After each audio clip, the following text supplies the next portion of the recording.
உலகத்தில் எது எதுக்கும் ஆராய்ச்சி கூடங்கள் இருக்குதுல்ல, அது மாதிரி தூக்கத்தை பற்றி ஆராய்ச்சி பண்ணுறதுக்கு ஒரு ஆராய்ச்சி கூடம் இருக்குது.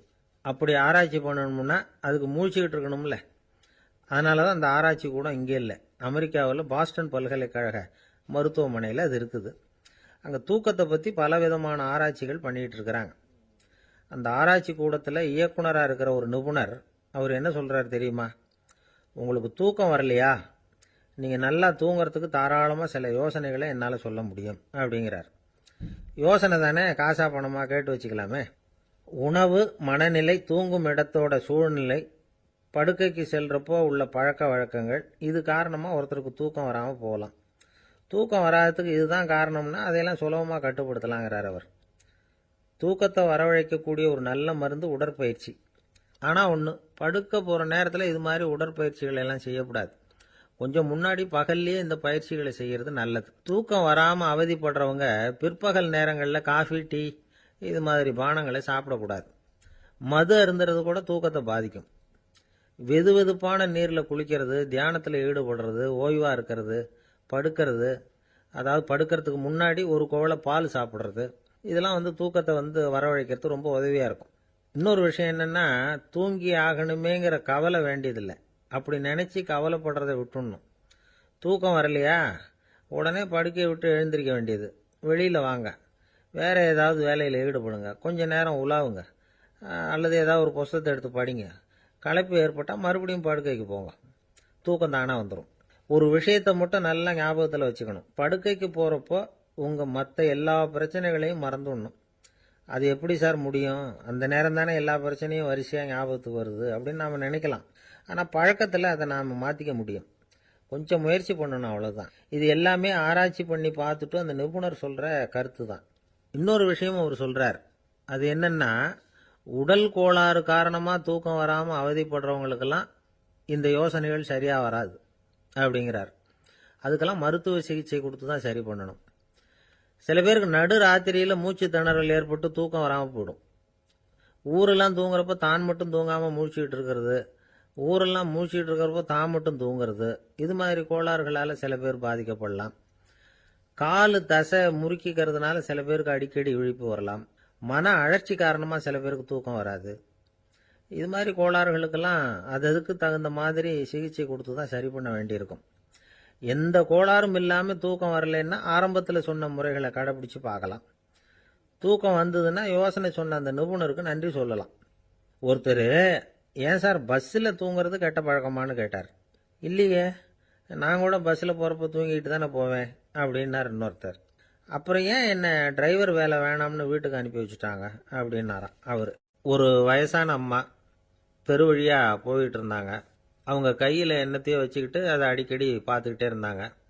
ஒருத்தன் மெதுவாக அவங்கக்கிட்ட போய் கையில் இருக்கிறது என்ன அப்படின்னு எட்டி பார்த்தா அவங்க கையில் 4 பல்லு இருந்துதான். இவன் ஆச்சரியமாக அந்த அம்மாவை பார்த்தான். ஏம்மா, உனக்கு என்ன பைத்தியமா, ஏது இந்த பல்லு, இதை என்னத்துக்காக கையில் வச்சுக்கிட்டு அலைஞ்சிக்கிட்டு இருக்கிற அப்படின்னு கேட்டிருக்கான். அதுக்கு அந்த அம்மா விவரம் சொல்ல ஆரம்பித்தாங்களாம். இதை பாருப்பா, எனக்கு ஒரு மகன் இருந்தான், அவனை ரொம்ப செல்லமாக வளர்த்தேன். அவனை தரையிலேயே நடக்க விடுறதில்ல, எப்பவும் தூக்கி வச்சுக்கிட்டு இருப்பேன். அவன் நல்லா பெரியவனாகி பள்ளிக்கூடம் போகிறப்ப கூட அவன் புஸ்தக மூட்டையை நான் தான் சுமந்துக்கிட்டு போவேன். பார்க்குறவங்க கூட கேலி பண்ணுவாங்க, ஏம்மா படிக்க போகிறது நீயா உன் பிள்ளையான்னு கேட்பாங்க. அவன் இன்னைக்கு எவ்வளவோ பெரிய மனுஷன் ஆயிட்டான், வெளிநாட்டில் பெரிய உத்தியோகத்தில் இருக்கான். சமீபத்தில் இங்கே வந்துட்டு போனான். ஒரு நாள் ஏதோ கோபத்தில் என்ன அரைஞ்சுட்டான். அப்போ இந்த 4 பல்லும் கீழே விழுந்துட்டுது. இன்னமும் கூட விழுந்திருக்கும், ஆனால் பல்லு தான் இல்லை. என் புள்ள அரைஞ்சதுனால விழுந்த பல்லு இல்லையா அது, அதனால் இதை எப்பவும் என் கையிலேயே வச்சுக்கிட்டு ஆசையோடு பார்த்துக்கிட்டு இருக்கிறேன். அவன் தான் வெளிநாட்டுக்கு போட்டான், அவனை பார்க்க முடியாத ஏக்கத்தை நான் இந்த பல்லை பார்த்து போக்கிக்கிறேன் அப்படின்னு நாங்களாம் அந்த அம்மா. இந்த கதை எதுக்காகன்னா, தாய் அன்பு அப்படிங்கிறது எப்படிப்பட்டதுங்கிறத புரிஞ்சுக்கிறதுக்காக. கல்யாணம் ஆனதுக்கு அப்புறம் தாயை மறந்து விடுறவங்க எத்தனை பேர் இந்த உலகத்தில், அவங்க காதில் வேணுங்கிறதுக்காக தான் இந்த தகவல். ஆனால் ஒரு விஷயம் மட்டும் நல்லா புரிஞ்சுக்கணும், தாயை மதிக்க தெரிஞ்சவங்க தான் இன்றைக்கி வாழ்க்கையில் எல்லா விதத்துலேயும் முன்னுக்கு வந்திருக்கிறாங்க. வேணும்னா விசாரித்து பார்த்துக்குங்க. இன்னொரு அம்மா இருந்தாங்க. அவங்க தினமும் ஒரு கோயிலுக்கு வருவாங்க. சாமியை பார்த்து, கடவுளே நான் இறந்து போனால் நரகத்துக்கு போகணும் அப்படின்னு வேண்டிக்குவாங்களாம். எல்லாரும் சொர்க்கத்துக்கு போகணும்னு தானே கடவுள்கிட்ட வேண்டிக்குவாங்க. இந்த அம்மா தினம் நான் நரகத்துக்கு போகணும் அப்படின்னு வேண்டிக்கிறாங்க. அங்கேருந்து அர்ச்சகருக்கு இது சந்தேகம். ஒரு நாள் அதை நேரடியாகவே அவங்கக்கிட்ட கேட்டுவிட்டார். அதுக்கு அந்த அம்மா பதில் சொன்னாங்களாம், ஐயா, எனக்கு கல்யாணம் ஆகி ரொம்ப நாள் வரைக்கும் குழந்தை பாக்கியம் இல்லாமல் இருந்தது. கோயில் குளம் எல்லாம் சுற்றி வந்தேன். ரொம்ப நாள் கழித்து ஒரு குழந்தை பிறந்தது, ஆண் குழந்தை. அவனை நான் ரொம்ப செல்லம் கொடுத்து வளர்த்தேன். அதோட விளைவு என்ன ஆச்சுன்னா, அவன் ரொம்ப மோசமாக ஆயிட்டான். கெட்ட பழக்க வழக்கம்லாம் கற்றுக்கிட்டான். அவன் இறந்து போனால் நிச்சயம் அவனுக்கு நரகம்தான் கிடைக்கும். அந்த அளவுக்கு கெட்டவன் அவன். அப்படிப்பட்ட காரியங்கள்லாம் பண்ணிகிட்டு இருக்கான், எனக்கு தெரியும். இவனுக்காக நரகத்தில் கூட யாரும் தயவு காட்ட மாட்டாங்க, தாட்சண்யம் காட்ட மாட்டாங்க. அதனால் இவனுக்கு முந்தி நான் இறந்து நரகத்துக்கு போயிட்டா அங்கே இவனை கவனிச்சிக்கலாமே, இவனுக்கு பணிவிடை செய்யலாமேன்னு பார்க்குறேன் அப்படின்னு நாங்களாம். அதனால தான் நான் நரகத்துக்கு போகணும்னு தினம் ஆண்டவனை வேண்டிகிட்டு இருக்கிறேன் அப்படின்னு கண்கலங்கி அந்த அம்மா சொன்னாங்களாம்.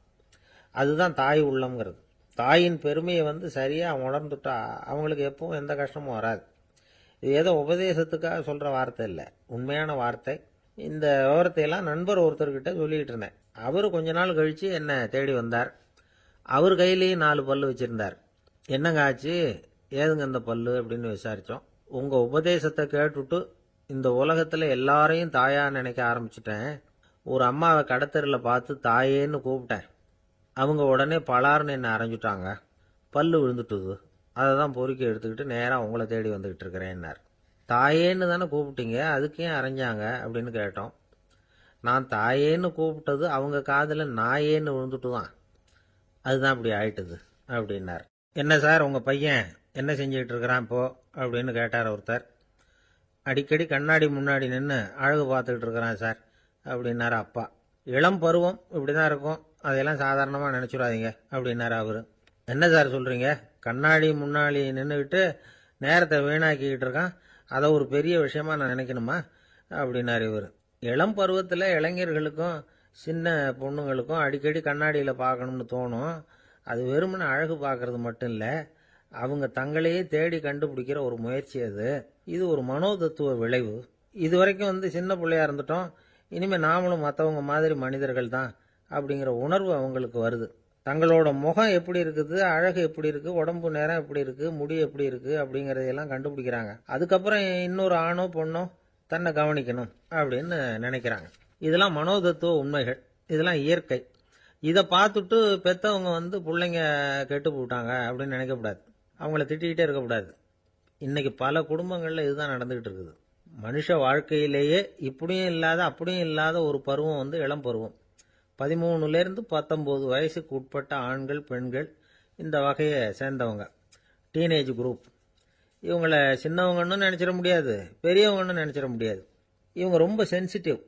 சமூகம் நினச்சா இவங்களை நல்லவங்களாகவும் ஆக்கலாம், கெட்டவங்களாகவும் ஆக்கலாம். கொஞ்சம் அக்கறை எடுத்துக்கிட்டால் பெரிய பெரிய மேதைகளையும் விஞ்ஞானிகளையும் உருவாக்கலாம். ஆனால் நடக்கிறது என்ன தெரியுமா, அநேகமாக இவங்களை யாருமே சரியாக புரிஞ்சுக்கிறது இல்லை, இவங்களை சரியாக நடத்துறதும் இல்லை. இது வரைக்கும் நாம் சொல்கிறத கேட்டுக்கிட்டு இருந்தான், இப்போல்லாம் அவன் இஷ்டத்துக்கு நடக்க ஆரம்பிச்சுட்டான் அப்படின்னு வருத்தப்படுற பெற்றோர்கள் அதிகம். இது வருத்தப்படுற விஷயம் இல்லை, சந்தோஷப்பட வேண்டிய விஷயம்.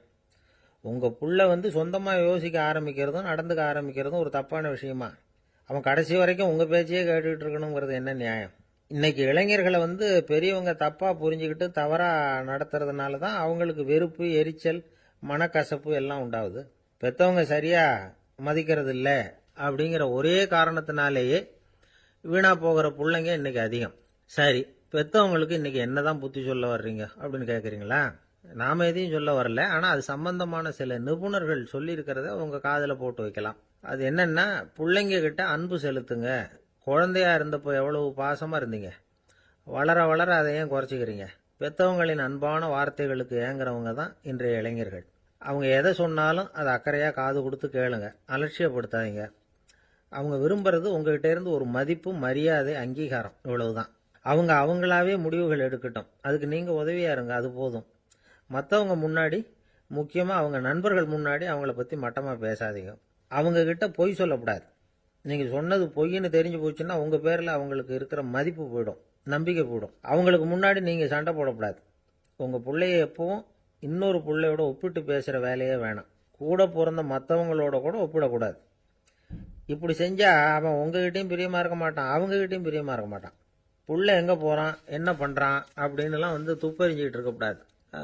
இளைஞர்கள் வந்து தனிமையை விரும்புகிறவங்க. அவங்கள வந்து பெட்டியில் வச்சு மூடி பாதுகாக்கணும்னு நினைக்கக்கூடாது. அவங்கள எப்படி பாதுகாக்கிறது அப்படிங்கிறது அவங்களுக்கே தெரியும். உங்கள் புள்ள எப்படி நடந்துக்கணும்னு நீங்கள் எதிர்பார்க்குறீங்களோ அது மாதிரி நீங்கள் நடந்து காட்டுங்க, அது போதும். ஒரு வீட்டில் அப்பாவும் அம்மாவும் பேசிக்கிட்டு இருக்கிறாங்க. என்னங்க நம்ம பொண்ணு பெரியவளாயிட்டா, அடிக்கடி கண்ணாடி முன்னாடி போய் நின்றுக்கிட்டு இருக்கிறா, சீக்கிரமாக ஒரு பையனை பார்த்து கல்யாணத்தை முடிக்காம இப்படி மசன்னு கல் மாதிரி உட்காந்துருக்குறீங்களே அப்படின்னு சத்தம் போட்டாங்க. அந்த அம்மா, அவசரப்படாத, பார்க்கறதுக்கு கண்ணுக்கு அழகா லட்சணமா புத்திசாலியா ஒரு பையன் கிடைக்க வேணாமா, அதுதான் பார்த்துக்கிட்டு இருக்கிறேன் அப்படின்னார் அப்பா. இதுக்கு அந்த அம்மா சொல்றாங்க, எங்க அப்பா இப்படியெல்லாம் நினைச்சுக்கிட்டு இருந்திருந்தா எனக்கு கல்யாணமே ஆயிருக்காது தெரியுமா அப்படின்னாங்களாம். திபேத் நாட்டில் புத்த மடாலயங்கள் நிறைய உண்டு. அதுக்கு ஒரு தலைமையகமும் உண்டு. அது வந்து இந்த திபேத் தலைநகரம் லாசாவில் இருக்குது. ரொம்ப காலத்துக்கு அப்பால் அதை பற்றிலாம் நிறைய விவரங்கள் எழுதி வச்சிருக்கிறாங்க.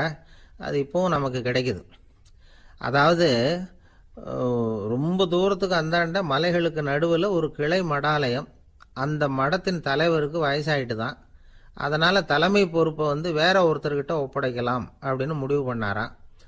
உடனே ஒரு லாமாவை கூப்பிட்டார். அவர் மூலமாக தலைமை மடாலயத்துக்கு செய்தி அனுப்புனார், பொருத்தமான வாரிசு ஒருத்தரை அனுப்பி வைக்கும்படியாக. அந்த வாலிப லாமா புறப்பட்டார். காடு மேடெல்லாம் நடந்து போகிறார். ரொம்ப நாள் கழித்து தலைமை பீடத்தை அடைஞ்சார். தலைமை குரு கிட்ட விவரத்தை சொன்னார். தகுதியான ஒருத்தரை அனுப்பி வச்சா அழைச்சிட்டு போகிறேன் அப்படின்னார். சரி, நாளைக்கு காலையில் நீங்கள் அவங்க எல்லாரையும் அழைச்சிட்டு போகலாம்னார் அவர். அவங்க எல்லாரையுமா? அங்கே தேவைப்படுறது ஒருத்தர் தானே அப்படின்னார் இவர். ஆமான்னார். அப்புறம் ஏன் எல்லாரையும் அழைச்சிட்டு போக சொல்கிறீங்கன்னார். அது இப்போ உனக்கு புரியாது. நான் ஒரு 100 பிக்குகளை அனுப்புகிறேன், அதாவது பிக்ஷுகளை. அவ்வளவு பேரையும் அங்கே வச்சு சமாளிக்க முடியாது அப்படின்னார் இவர். இருந்தாலும் இப்போ அந்த தலைமை குரு என்ன சொன்னார்னா, அதை பற்றி கவலைப்படாத, நான் வந்து 100 பேரை அனுப்புகிறேன். அதில் 99 பேர் வழியிலேயே காணாமல் போடுவாங்க, ஒருத்தன் மட்டும்தான் வருவான். அவனும் அங்கே வந்து சேர்ந்துட்டானா நீ ரொம்ப கொடுத்து வச்சவன் அப்படின்னார். இவருக்கு ஒன்றும் புரியல. இருந்தாலும் மறுநாள் அந்த வாலிப லாமா 100 பேரை அழைச்சிக்கிட்டு புறப்பட்டார். போகிற வழியிலேயே பல பேர் அங்கங்கே பிச்சுக்கிட்டு போயிட்டாங்க. அவர் சொன்னது மாதிரியே. வழியில் அவங்க ஊர்கள் இருந்தது தான் காரணம். அப்பா அம்மாவை பார்த்துட்டு வரேன் அப்படின்னு கொஞ்சம் பேர் போனாங்க. சொந்த பந்தத்தை பார்த்துட்டு வரேன் அப்படின்னு கொஞ்சம் பேர். ஒரு வாரம் ஆச்சு. இப்போ மிஞ்சினது 10 பேர் தான். வழியில் ஒரு நகரம். அங்கே சில பிக்ஷுக்கள் வந்து சந்திச்சாங்க. எங்கள் மடத்து தலைவர் இறந்துட்டார், உங்களில் யாராவது ஒருத்தர் எங்களுக்கு தலைவராக முடியுமா அப்படின்னு கேட்டாங்க. 10 பேரும் தயார். அதில் ஒருத்தரை அழைச்சிட்டு அவங்க போயிட்டாங்க. இன்னொரு ஊரில் சில பேர் வந்தாங்க, வழிமறிச்சாங்க. நில்லுங்க, எங்கள் மன்னர் மகளுக்கு திருமணம், அதை நடத்தி வைக்க 3 லாமாக்கள் தேவை அப்படின்னாங்க. இப்படி கொஞ்சம் கொஞ்சமாக எல்லாரும் காலி. கடைசியில் 2 பேரும் மிஞ்சினாங்க. அங்கே ஒரு இளம்பெண் எதிரில் வந்தா. எங்கள் அப்பா வேட்டைக்கு போயிருக்கிறாரு, இன்னும் திரும்பி வரல, வீட்டில் வேறு யாரும் இல்லை, தனியாக இருக்க பயமாக இருக்குது, யாராவது ஒருத்தர் எனக்கு துணையாக இருக்கணும் அப்படின்னு கேட்டுக்கிட்டா. எங்கள் 2 பேரில் நீயே ஒருத்தரை தேர்ந்தெடுத்துக்கோ, இல்லைன்னா எங்களுக்குள்ளே சண்டை வந்துடும் அப்படின்னாங்க. இப்போ மிஞ்சினவர் ஒருத்தர். அவருக்கும் ஒரு சோதனை வந்தது. ஒரு தர்க்கவாதி எதிரில் வந்தான். உன்னோட வாதம் பண்ணணும்னா. இவனோட வாதம் பண்ணுறேன், அது முடிய ரொம்ப காலம் ஆகலாம், தர்க்கத்தில் நான் ஜெயிச்சா அங்கே வரேன், இல்லைன்னா இவருடைய சீடனை ஆயிடுவேன் அப்படின்னார் அவர். கடைசியாக அழைக்க வந்த வாலிபலாமா மட்டும் வெறும் கையோடு திரும்பி போனார். அங்கே இருந்த வயசான மடாதிபதி கேட்டார், எத்தனை பேர் அங்கேருந்து புறப்பட்டீங்கன்னார். என்னையும் சேர்த்து 101ன்னார் அவர். நல்லது, நீயாவது திரும்பி வந்திய, அதுதான் எனக்கு போதும். ஏன்னா நீ தான் எனக்கு உண்மையான வாரிசு. அந்த 100 பேரில் யாரும் வரமாட்டாங்க அப்படின்னார் அவர். ஏன்னா அவருக்கு தெரியும் இவர் ஒருத்தர் தான் திரும்பி வருவாருங்கிறது. திபேத்தில் ஒரு பழங்கால பழமொழி உண்டாம், 100 பேர் செல்லலாம், எப்பொழுதாவது ஒருவன் அபூர்வமாக அடைய வேண்டிய இடத்தை அடைவான். இதுதான் அந்த பழமொழி. ஒரு உன்னதமான இலக்கை அடையணும்னா அது அவ்வளவு சுலபமான காரியம் இல்லை. இந்த காலத்து மடாலயம் ஒன்று, அதில் ஒரு தலைவர், அவருக்கு வயசாயிட்டுது, தனக்கு ஒரு வாரிசை நியமிக்கணும் அப்படின்னு ஆசைப்பட்டார். ரொம்ப கஷ்டப்பட்டு ஒருத்தரை பிடிச்சார். தனக்கு வாரிசாக நியமிச்சுட்டு அவர் சமாதி ஆயிட்டார். புதுசாக பொறுப்பேற்றுக்கிட்டவர் அப்படியே உட்காந்துருந்தார். அவரை தேடிட்டு பத்திரிகை நிருபர்கள்லாம் வந்தாங்க, கேட்டாங்க, அவர் உங்கள் பொறுப்பில் வந்து அவர் பெரியவர் விட்டுட்டு போன இது எவ்வளவு சுமாராக தேரும், எவ்வளவு விட்டுட்டு போனார் அப்படின்னு கேட்டிருக்கிறாங்க. அது என்ன ஒரு 50 லட்சம் இருக்கும் அப்படின்னாராம். அவ்வளவும் பணமா அப்படின்னு கேட்டிருக்காங்க. இல்லைங்க, கடன் அப்படின்னாராம் இவர். ஒரு தடவை கலைவாணர் NS கிருஷ்ணன் பேராசிரியர் கல்கியை சந்தித்து பேசிக்கிட்டு இருந்தாராம். கலைவாணர் கல்கியை பார்த்து, எனக்கு கதை எழுத ஆசையாக இருக்குது, எப்படி எழுதுறதுன்னு கேட்டாராம். கதை எழுதுறதுக்கு 4 மை வேணும்னாராம் கல்கி. அப்படியா, அப்படின்னா என்னென்ன கலர் மை அப்படின்னு கேட்டிருக்காரு கலைவாணர் சிரிச்சுக்கிட்டே. நான் சொன்னது கலர் மை இல்லை, அது வேற மை. அதாவது கதை எழுதுறதுக்கு தேவைப்படுகிற 4 மை எதுன்னா, 1 திறமை, 2 பேணாமை, 3வது தனிமை, 4வது பொறுமை அப்படின்னாராம். உடனே கலைவாணர், உங்கள் யோசனை அருமை அப்படின்னாராம். அதுதான் கலைவாணர். பொதுவாக எழுத்தாளர்கள் எழுதுகிற மாதிரி நடந்துக்கிறது இல்லை. ஆனால் கலைவாணர் என்ன சொல்லுவாரோ அதே மாதிரி நடந்துக்குவார்.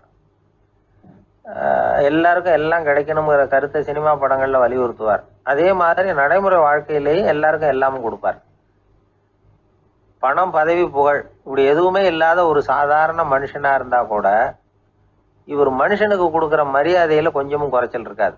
இந்த குணம் சாதாரணமாக எல்லாருக்கும் இருக்கிறது இல்லை.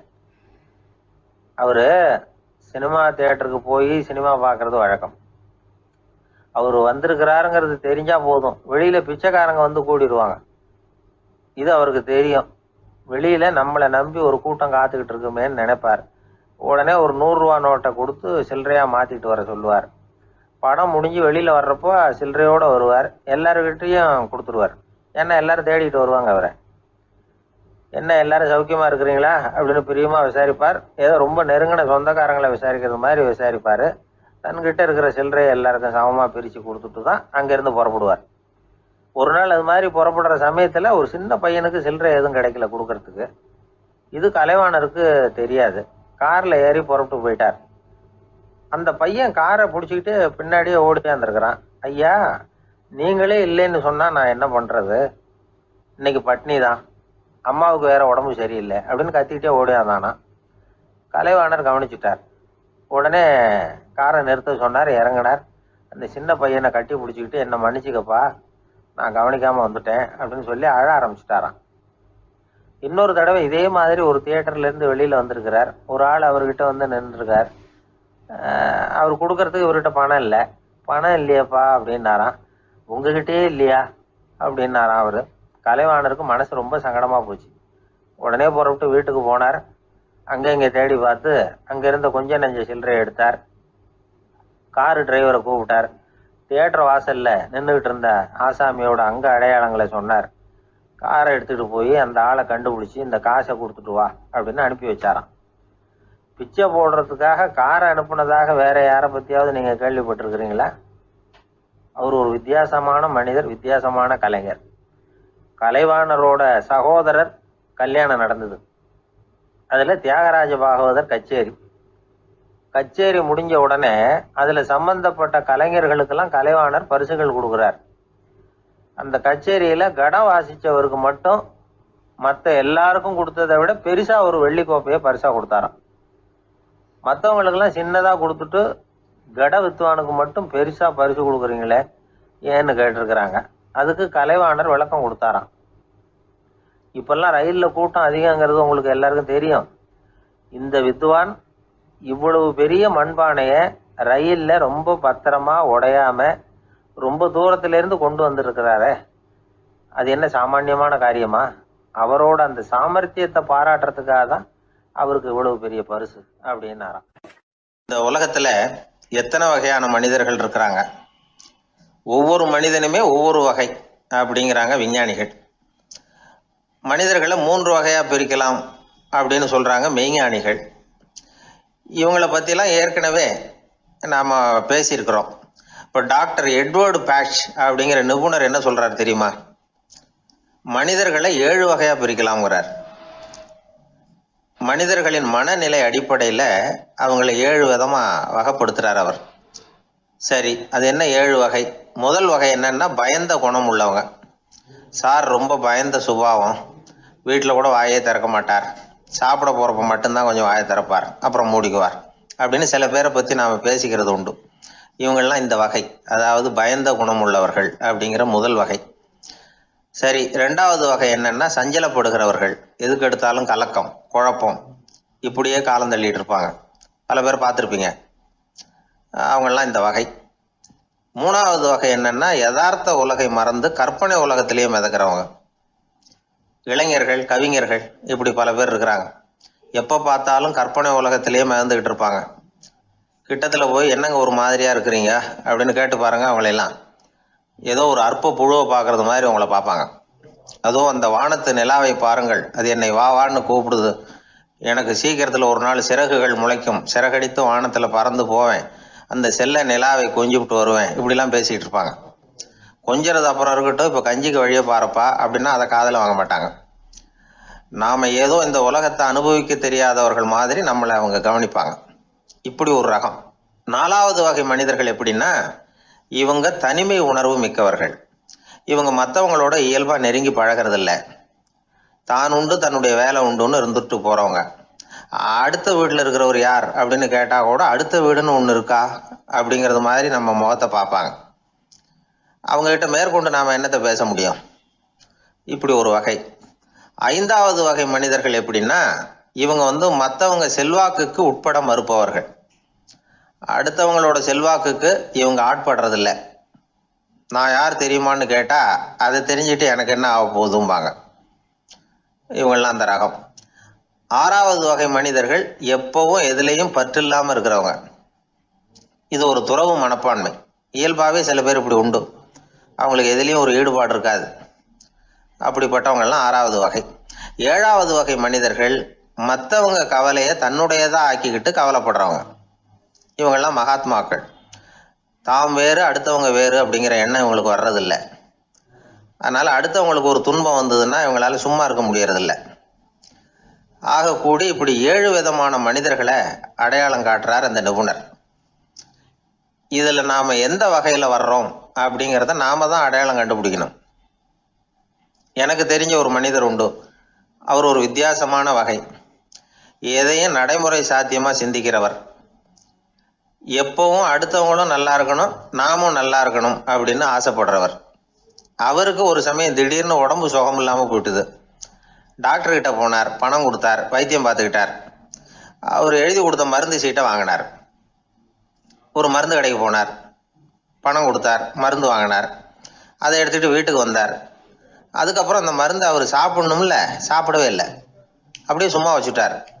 அவரை பார்த்து கேட்டேன், ஏன் சார் இப்படி பண்ணுறீங்க, வீண் செலவு தானே இது, நீங்கள் ஏன் டாக்டர்கிட்ட போய் பணம் செலவு பண்ணுனீங்கன்னு கேட்டேன். அவர் சொன்னார், டாக்டர் வாழணும் இல்லையா, அதனால தான் அப்படின்னார். சரி, அப்புறம் ஏன் மருந்து வாங்கினீங்க அப்படின்னு கேட்டேன். மருந்து கடைக்காரர் வாழணும் இல்லையா, அதனால தான் அப்படின்னார். சரி, அப்புறம் ஏன் வாங்கின மருந்து சாப்பிடாம வச்சுட்டீங்க அப்படின்னதுக்கு, நான் வாழணும் இல்லையா அதனால தான் அப்படின்னார். இவர் வாழ்க்கையை புரிஞ்சுக்கிட்டவர். இப்படி வாழ்க்கையை புரிந்து கொண்டு வாழ தெரிஞ்சுக்கணும். எந்த வகை மனிதர் நாம் அப்படிங்கிறத புரிஞ்சுக்கிட்டு வாழ்ந்தோம்னா வாழ்க்கையில வெற்றி நிச்சயம். ஒரு நாள் காலை நேரம் ஒரு குரு படுக்கையை விட்டு எழுந்திருக்கிறார். உடனே சீடர்களை பார்த்து எல்லாரும் இப்படி வாங்கங்கிறார். எல்லாரும் வர்றாங்க வேகமாக. என்னங்க வேணும் உங்களுக்கு அப்படிங்கிற மாதிரி எல்லாரும் குருவை பார்த்தாங்க பயபக்தியோட. குரு அந்த சீடர்களை பார்த்து, இதை பாருங்கள், இப்போ நான் ஒரு சிக்கலான விவகாரத்தில் மாட்டிக்கிட்டு இருக்கிறேன், அதை நீங்கள் தீர்த்து வச்சா நல்லதுன்னார். சீடர்களுக்கு ஒன்றும் புரியல. என்ன இது இவர் இப்படி சொல்கிறாரு, நமக்குள்ள எல்லா விவகாரங்களையும் தீர்த்து வைக்கிறவர் நம்ம குருநாதர், அவருடைய விவகாரத்தை நாம் தீர்த்து வைக்கிறதா, ஆச்சரியமாக இருக்குதே, குருநாதருக்கே சிக்கலா அப்படின்னு யோசனை பண்ண ஆரம்பித்தாங்க. இருந்தாலும் ரொம்ப பணிவாக கேட்டாங்க, சுவாமி உங்களுக்கே சிக்கலா, இந்த உலகத்து சிக்கல்களுக்கும் சிரமங்களுக்கும் அப்பாற்பட்டவர் அல்லவா தாங்கள், அப்படிப்பட்ட உங்களுக்கு சிக்கல்னா அது எப்படி அப்படின்னாங்க. எனக்கு ஏற்பட்டிருக்கிற சிக்கல் அவ்வளவு பெருசு, ரொம்ப பெரிய விவகாரம் அது அப்படின்னார் குரு. கொஞ்சம் விவரமாக சொல்லுங்க அப்படின்னாங்க இவங்க. இப்போ அந்த குரு விவரத்தை சொன்னார். அதாவது நேற்று ராத்திரி நான் ஒரு கனவு கண்டேன். அந்த கனவில் நான் ஒரு பட்டாம்பூச்சியாக மாறிட்டேன். அப்படி மாறி ஒவ்வொரு மலராக பறந்து போய் உட்காந்து தேன் சாப்பிட்டேன் அப்படின்னார். சீடர்கள் இதை கேட்டதும் ரொம்ப திகைச்சு போயிட்டாங்க. என்ன இது, இது ஒரு பெரிய பிரச்சனையா? ஒரு சாதாரண கனவு கண்டதுக்காகவா இந்த காலை வேளையில் நம்மளையெல்லாம் குருநாதர் இவ்வளவு அவசரமாக கூப்பிட்டுருக்கார் அப்படின்னு நினச்சாங்க. இருந்தாலும் கேட்டாங்க, இதில் என்ன சிக்கல் சுவாமி? கனவுங்கிறது எல்லாருக்கும் வரத்தானே செய்யும் அப்படின்னார் ஒரு சீடர். சீடர்களே, பிரச்சனை அது இல்லை. நான் இன்னைக்கு காலையில் கண்ணு முழிச்சு பார்த்தப்போ நான் நானாக மறுபடியும் மாறிட்டேங்கிறத தெரிஞ்சுக்கிட்டேன். இதில் சிக்கல் என்னன்னா, இப்போ அந்த பட்டாம்பூச்சி தான் நானாக ஆயிட்டதாக கனவு கண்டுகிட்டு இருக்கா அப்படிங்கிறது தான். ஒரு மனுஷன் பட்டாம்பூச்சி ஆகிறதாக கனவு காண முடியுங்கிறப்போ அந்த பட்டாம்பூச்சியும் மனுஷனாக ஆகிறதாக கனவு காண முடியும் இல்லையா? இப்போ எனக்கு யதார்த்த நிலை தெரியணும், எது நிஜம்னு தெரியணும். நேற்று ராத்திரி நான் கண்டது கனவா, அல்லது இது பட்டாம்பூச்சி கண்டுகிட்டு இருக்கிற கனவா? இதுதான் குரு கேட்ட கேள்வி. இதை கேட்டதும் சீடர்கள் ரொம்ப குழம்பி போயிட்டாங்க. சுவாமி, இது வரைக்கும் நாங்கள் தூங்குறப்ப பார்க்கறது கனவுன்னும் மூழ்கிட்டு இருக்கிறப்ப பார்க்கறது நனவுன்னு நம்பிக்கிட்டு இருக்கிறோம். இப்போ எங்களை ரொம்ப குழப்பிட்டீங்க, இதுக்கு பதில் சொல்ல எங்களுக்கு சக்தி இல்லை அப்படின்னு சொல்லிவிட்டாங்களாம். அதுக்கப்புறம் அந்த குரு சொன்னாராம், நினைவு தான் முக்கியமான அம்சம். முடிவு கட்டம்னா பகலின் நினைவுகளை விட இரவின் கனவுகளே ரொம்ப உண்மை. ஒருத்தன் தூங்க போனால் தூங்கிக்கிட்டே இருந்தால் அவன் காணும் கனவு பொய்ங்கிறத அவன் உணர மாட்டான். ஒவ்வொரு கனவும் காணும் பொழுது அது ரொம்ப உண்மையாக தான் தெரியுது. ஒரு கனவு கூட உண்மை இல்லைன்னு கனவுல தோன்றுவதே இல்லை அப்படின்னார் குரு. அகில வாழ்வு அத்தனையும் சொற்பனம் கண்டாய் அப்படிங்கிறார் தாயுமானவர்.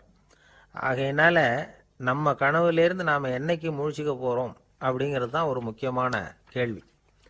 ஒருத்தர் வந்தார், காலில் கட்டோடு வந்தார். என்னங்க காலில் கட்டுன்னு? சார், நேற்று ராத்திரி தூக்கத்தில் எங்கள் வீட்டு கூரையில் ஏணியை சாத்தி வச்சு இறங்கினப்போ வழுக்கி விழுந்து காலை உடச்சிக்கிட்டேன்னார். உங்கள் வீட்டில் தான் ஏணியே கிடையாது சார் அப்படின்னு. உண்மைதான் சார், நான் கீழே விழுந்து முழிச்சுக்கிட்டதுக்கு அப்புறம் தானே ஏணி இல்லைங்கிறது எனக்கு ஞாபகம் வந்தது அப்படின்னார். இப்போ மேலே எனக்கு அளவு கடந்த அன்பு அப்படின்னு யாராவது சொன்னால் அதை அலட்சியமாக நினச்சிடக்கூடாது. அது கொஞ்சம் சீரியஸான விஷயம். அளவுக்கு மிஞ்சினா எதுவுமே இடைஞ்சல் தானே. அன்பும் அப்படி தான். அன்பு அதிகமாக இருந்தால் அது எப்படி கெடுதல் பண்ணும் அப்படிங்கிற சந்தேகம் உங்களுக்கு வரலாம். தசரதன் கதை என்னாச்சு? கைகை மேலே வச்ச அளவு கடந்த அன்பு ராமன் காட்டுக்கு போறாப்புல ஆயிட்டுதுல்ல. தசரதன் எப்பேற்பட்ட அரசன்? விஸ்வாமித்திரர் சொல்றார், என்ன மாதிரி முனிவர்களுக்கும் தேவர்களுக்கும் ஏதாவது கஷ்டம் வந்தால் முதல்ல முருகன் கிட்ட போவோம், அப்புறம் பரமசிவனை போய் பார்ப்போம், அதுக்கப்புறம் திருமால் கிட்ட போவோம், அப்புறம் பிரம்மன் இந்திரன் இவங்களையெல்லாம் போய் பார்ப்போம். இவங்களாலையெல்லாம் முடியலன்னா கடைசியில் அயோத்திக்கு வருவோங்கிறார். உன்னை விட்டா வேற கதி உண்டோ அப்படின்னு தசரதனை பார்த்து விஸ்வாமித்திரரே சொல்றார். அப்பேற்பட்ட அரசன் தசரதன் கைகேயி காலில் விழறான். உன் பாதங்களை தொட்டு கெஞ்சி கேட்டுக்கிறேன், ராமனை காட்டுக்கு அனுப்பாதேங்கிறான். தசரதனுடைய இந்த நிலைமைக்கு என்ன காரணம்? அவன் கைகேயி மேலே வச்ச அளவு கடந்த அன்பு தான் காரணம். இப்போ சொல்லுங்க, அன்பா இருந்தாலும் அது அளவுக்கு மீறி போனால் கெடுதல் பண்ணுமா பண்ணாதா? அது மட்டும் இல்லை, அளவு கடந்த அன்பு நீதிக்கும் நியாயத்துக்கும் புறம்பான காரியங்களையும் செய்ய வச்சிரும். தசரதன் மிகச்சிறந்த நீதிமான், தர்மத்துக்கு விரோதமாக ஒரு காரியமும் செய்யாதவன். அப்பேற்பட்டவன் தன்னுடைய மனைவியை பார்த்து என்ன சொல்றான் தெரியுமா? உனக்காக நான் என்ன செய்யணும்னு சொல்லு செய்கிறேன், ஒரு குற்றமும் செய்யாத ஒருத்தனை கொல்லணுமா கொல்றேன், மரண தண்டனை விதிக்கப்பட்ட ஒருத்தனை விடுதலை செய்ய சொல்றியா செய்கிறேன், எந்த பிச்சைக்காரனையாவது கோடீஸ்வரனாக சொல்றியா ஆக்குறேன், அல்லது கோடீஸ்வரனை பிச்சைக்காரன் ஆக்கணுமா ஆக்குறேன் அப்படிங்கிறான். நீதிக்கு விரோதமான இந்த பாவங்களை செய்யறதுக்கு அப்பேற்பட்ட அரசன் எப்படி துணிஞ்சான்? மனைவி பேரில் வச்ச அளவு கடந்த அன்பு தான் காரணம். திரிசூலம், வஜ்ராயுதம், வாள் இதுகளால் தாக்கப்பட்டா கூட அதையெல்லாம் கொஞ்சம் கூட லட்சியம் பண்ணாத ஒருத்தன் காமதேவனுடைய மலர் அம்புகள் தாக்குனா அதை அவனால் தாக்கு பிடிக்க முடியல, விழுந்துடுறான். காமதேவனுக்குள்ள மகிமையே அதுதாங்கிறார் துளசிதாசர். அதனால தான் பெரியவங்கள்லாம் என்ன சொல்கிறாங்கன்னா, எதையும் அளவுக்கு மீறி செய்யாதேங்கிறாங்க. அப்பா, அம்மா, மனைவி, மக்கள் எல்லார் பேர்லேயும் அன்பு அவசியம்தான். ஆனால் அந்த அன்பு அறிவுக்கு புறம்பாக இருக்கக்கூடாது, அளவுக்கு மீறி இருக்கக்கூடாது. அப்போ தான் வாழ்க்கை சுகமாக இருக்கும், இல்லைன்னா அவஸ்தை தான். அளவுக்கு மீறின அன்புங்கிறது புரியுது, அது சரி. அறிவுக்கு புறம்பான அன்புங்கிறது எப்படி? ஒரு தாய்க்கு ஜலதோஷம் அல்லது ஏதோ ஒரு தொற்று நோயின்னு வச்சுங்களேன். அந்த அம்மாவுக்கு தன்னுடைய குழந்தை பேரில் அளவு கடந்த அன்பு.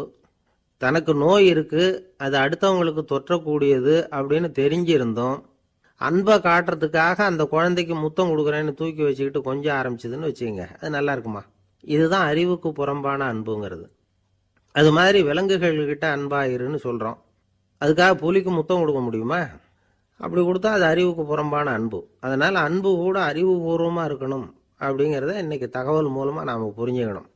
இந்த காலத்து காதலன் தன்னுடைய காதலிகிட்ட சொன்னானாம், இதை பாரு, உன் பேரில் எனக்கு அளவு கடந்த அன்பு, உனக்காக என்ன செய்யணும் சொல்லு செய்கிறேன், நெருப்பில் நடக்கணுமா நடக்கிறேன், நீரில் குதிக்கணுமா குதிக்கிறேன், உயிரையே கொடுக்கணுமா கொடுக்குறேன் அப்படின்னா.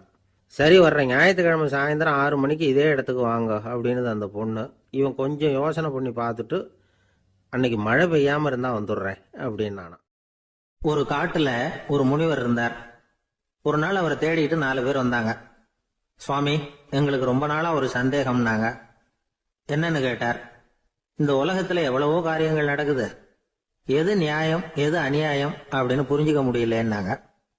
அது யாராலையும் புரிஞ்சுக்க முடியாதுன்னார் முனிவர். வந்தவங்களுக்கு ஆச்சரியமா போச்சு, ஒரு மாதிரியா பார்த்தாங்க. இதை முனிவர் கவனிச்சார்.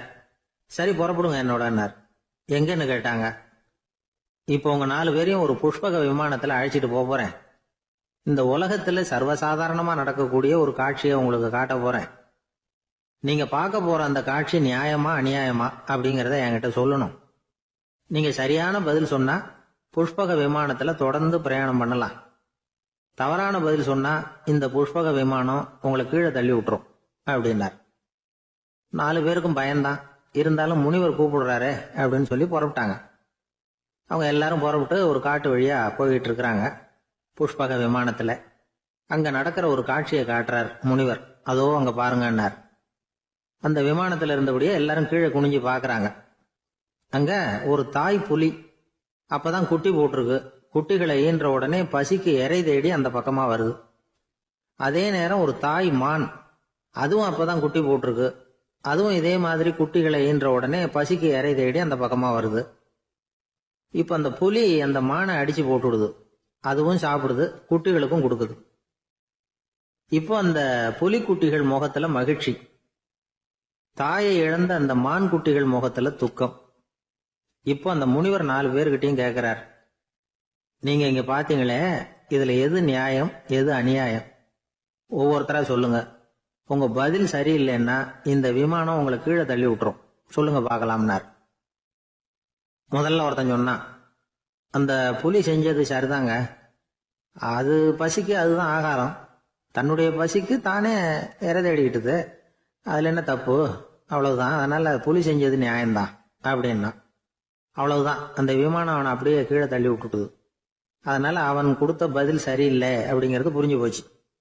இப்ப 2வது ஆள் சொன்னான், புலி செஞ்சது பாவம், அந்த தாய்மான் என்ன தப்பு பண்ணிச்சு, இப்ப அந்த குட்டிகளுக்கு யாரு ஆதரவு, அதனால புலி செஞ்சது அநியாயம் அப்படின்னா.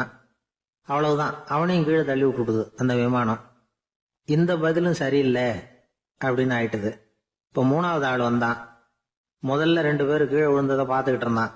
அதனால அவன் சொன்னான், ரெண்டுமே நியாயம்தாங்க, புலி இறை தேடினதும் இயற்கை, அதுக்கு மான் இறையானதும் இயற்கை, அதனால இதுல ஒன்றும் தப்பு இல்லைன்னா.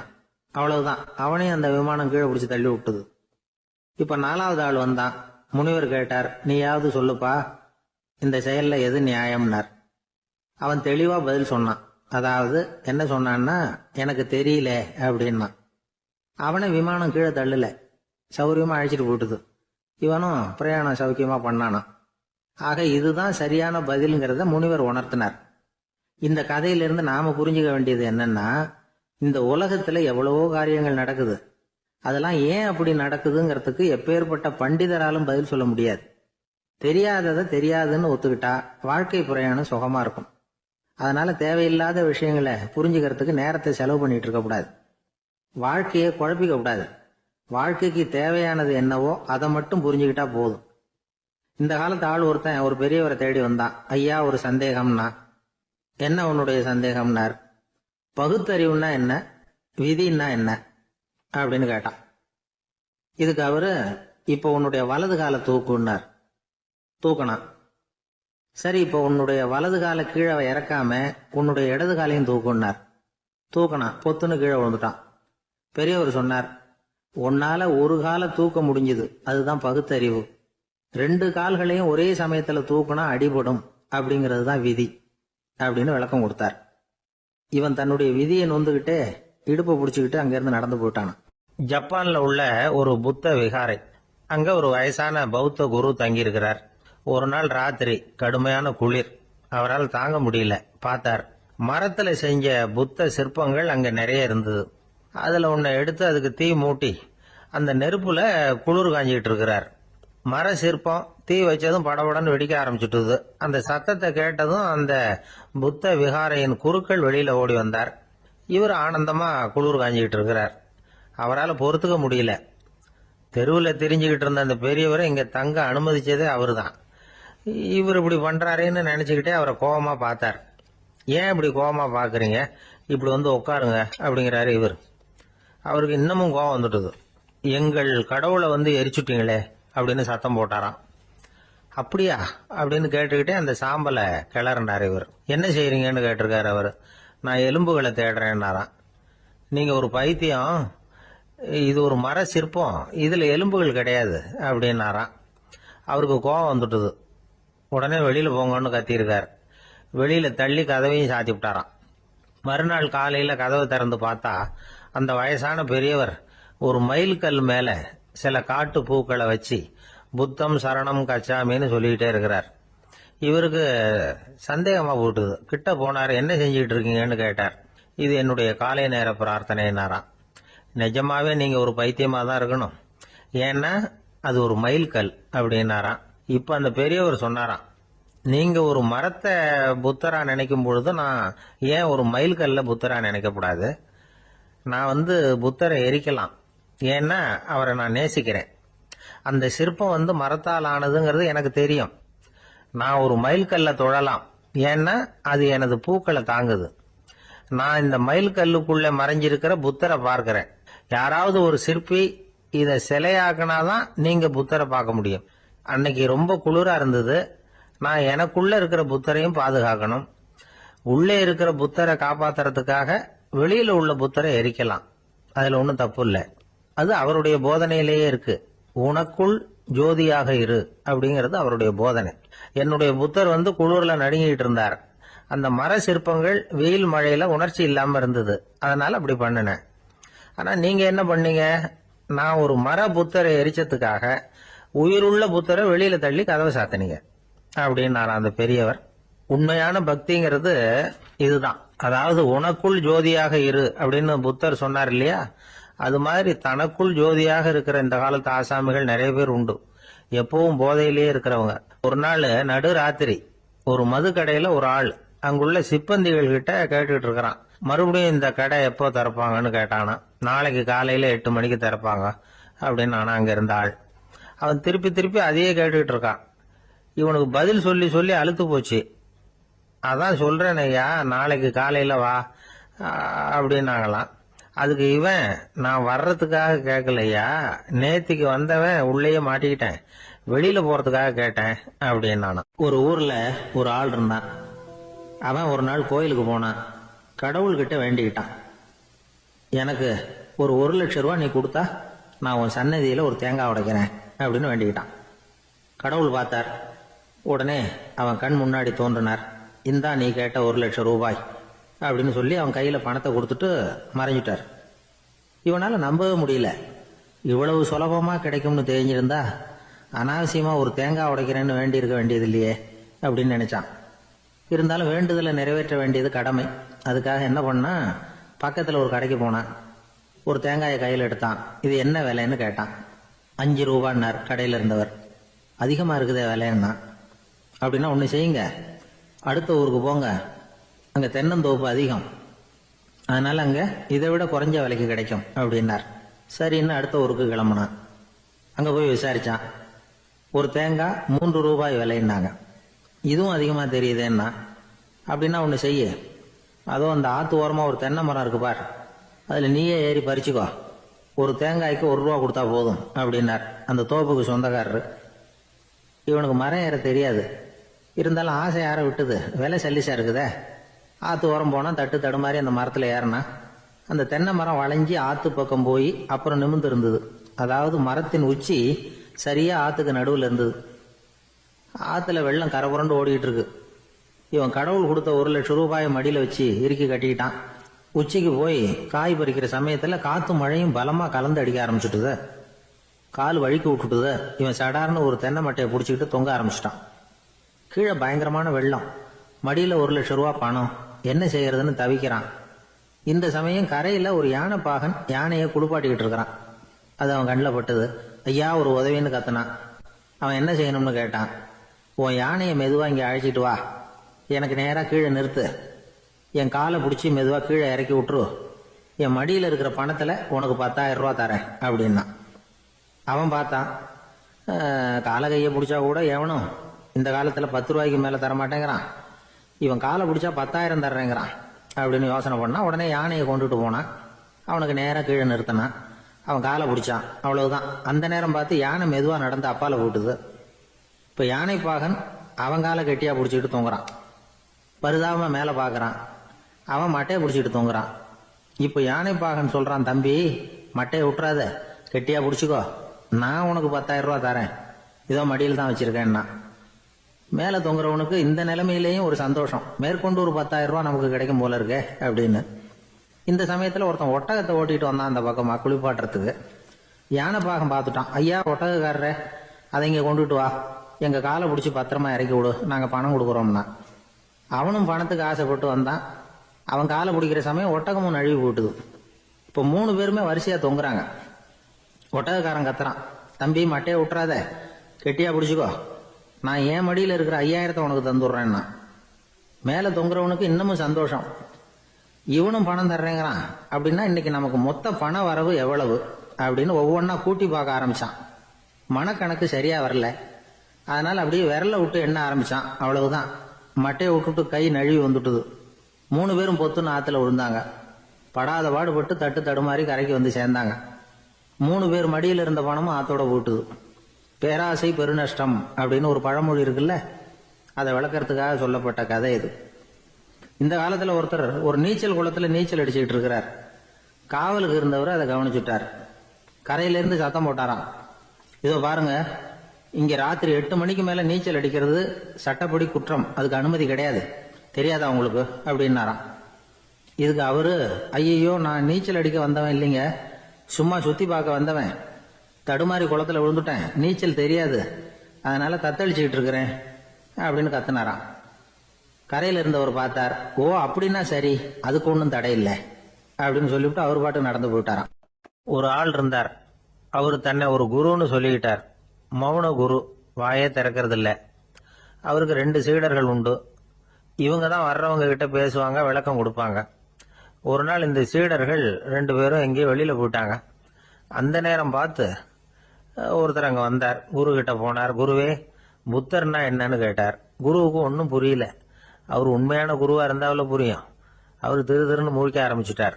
இந்த நேரம் பார்த்து இந்த சீடர்கள் எங்கேயோ போயிட்டாங்களே, என்ன பண்றது, உதவிக்கு யாராவது கிடைக்க மாட்டாங்களா அப்படின்னு அப்படியே சுத்தி பாக்குறார். அங்கங்க பாக்குறார். வந்தவர் இதை கவனிச்சார்.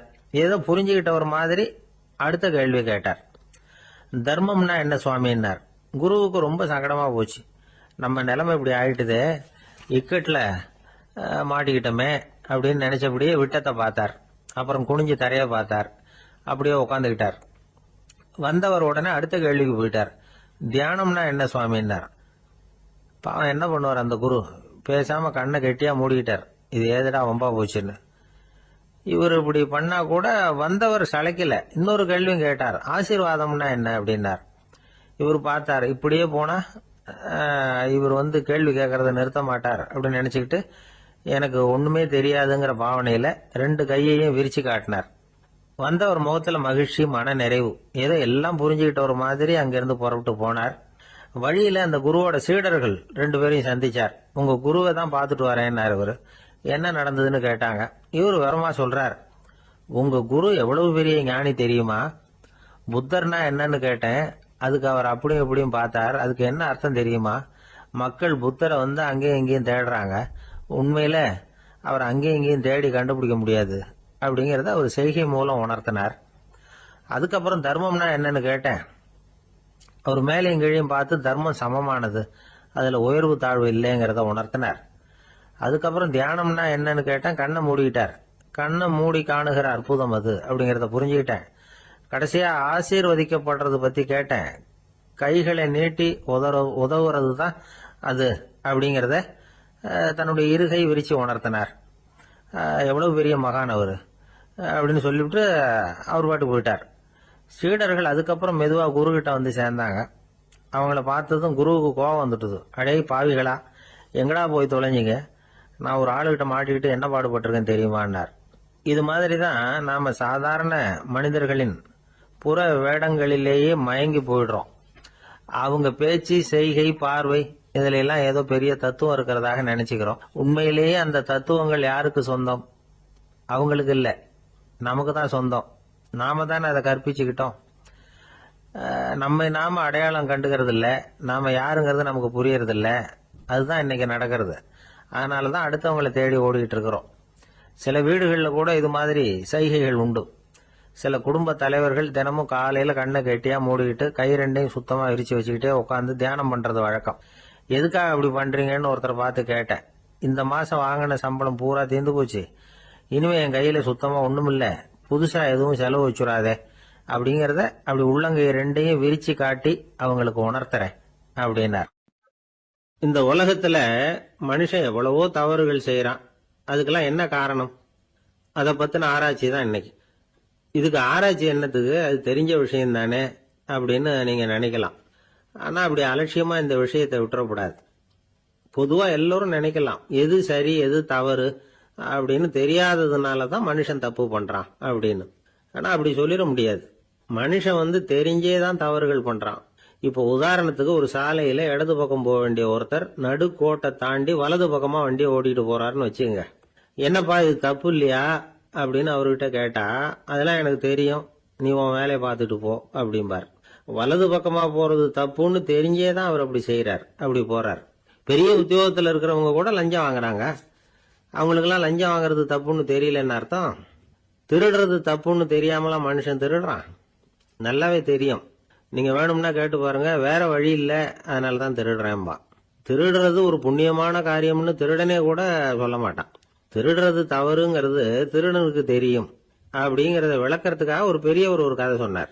அதாவது 2 திருடர்கள் 2 பேரும் சேர்ந்து ஒரு வீட்டுக்கு போய் ஒரு 10,000 ரூபாயை திருடிட்டு வந்துடுறாங்க. ஒரு காட்டு வழியா வந்துகிட்டு இருக்கிறாங்க. இன்னும் விடியல. 2 பேருக்கும் தூக்கம் கண்ணை சுத்துது. சரி, இப்படியே ஒரு மரத்தடியில படுத்து தூங்குவோம், காலையில விடிஞ்சதும் இந்த பணத்தை 2 பேரும் பங்கு போட்டுக்குவோம் அப்படின்னு முடிவு பண்றாங்க. அதே மாதிரி படுத்து தூங்குறாங்க. நடு ராத்திரியில ஒரு திருடன் முழிச்சுக்கிறான்.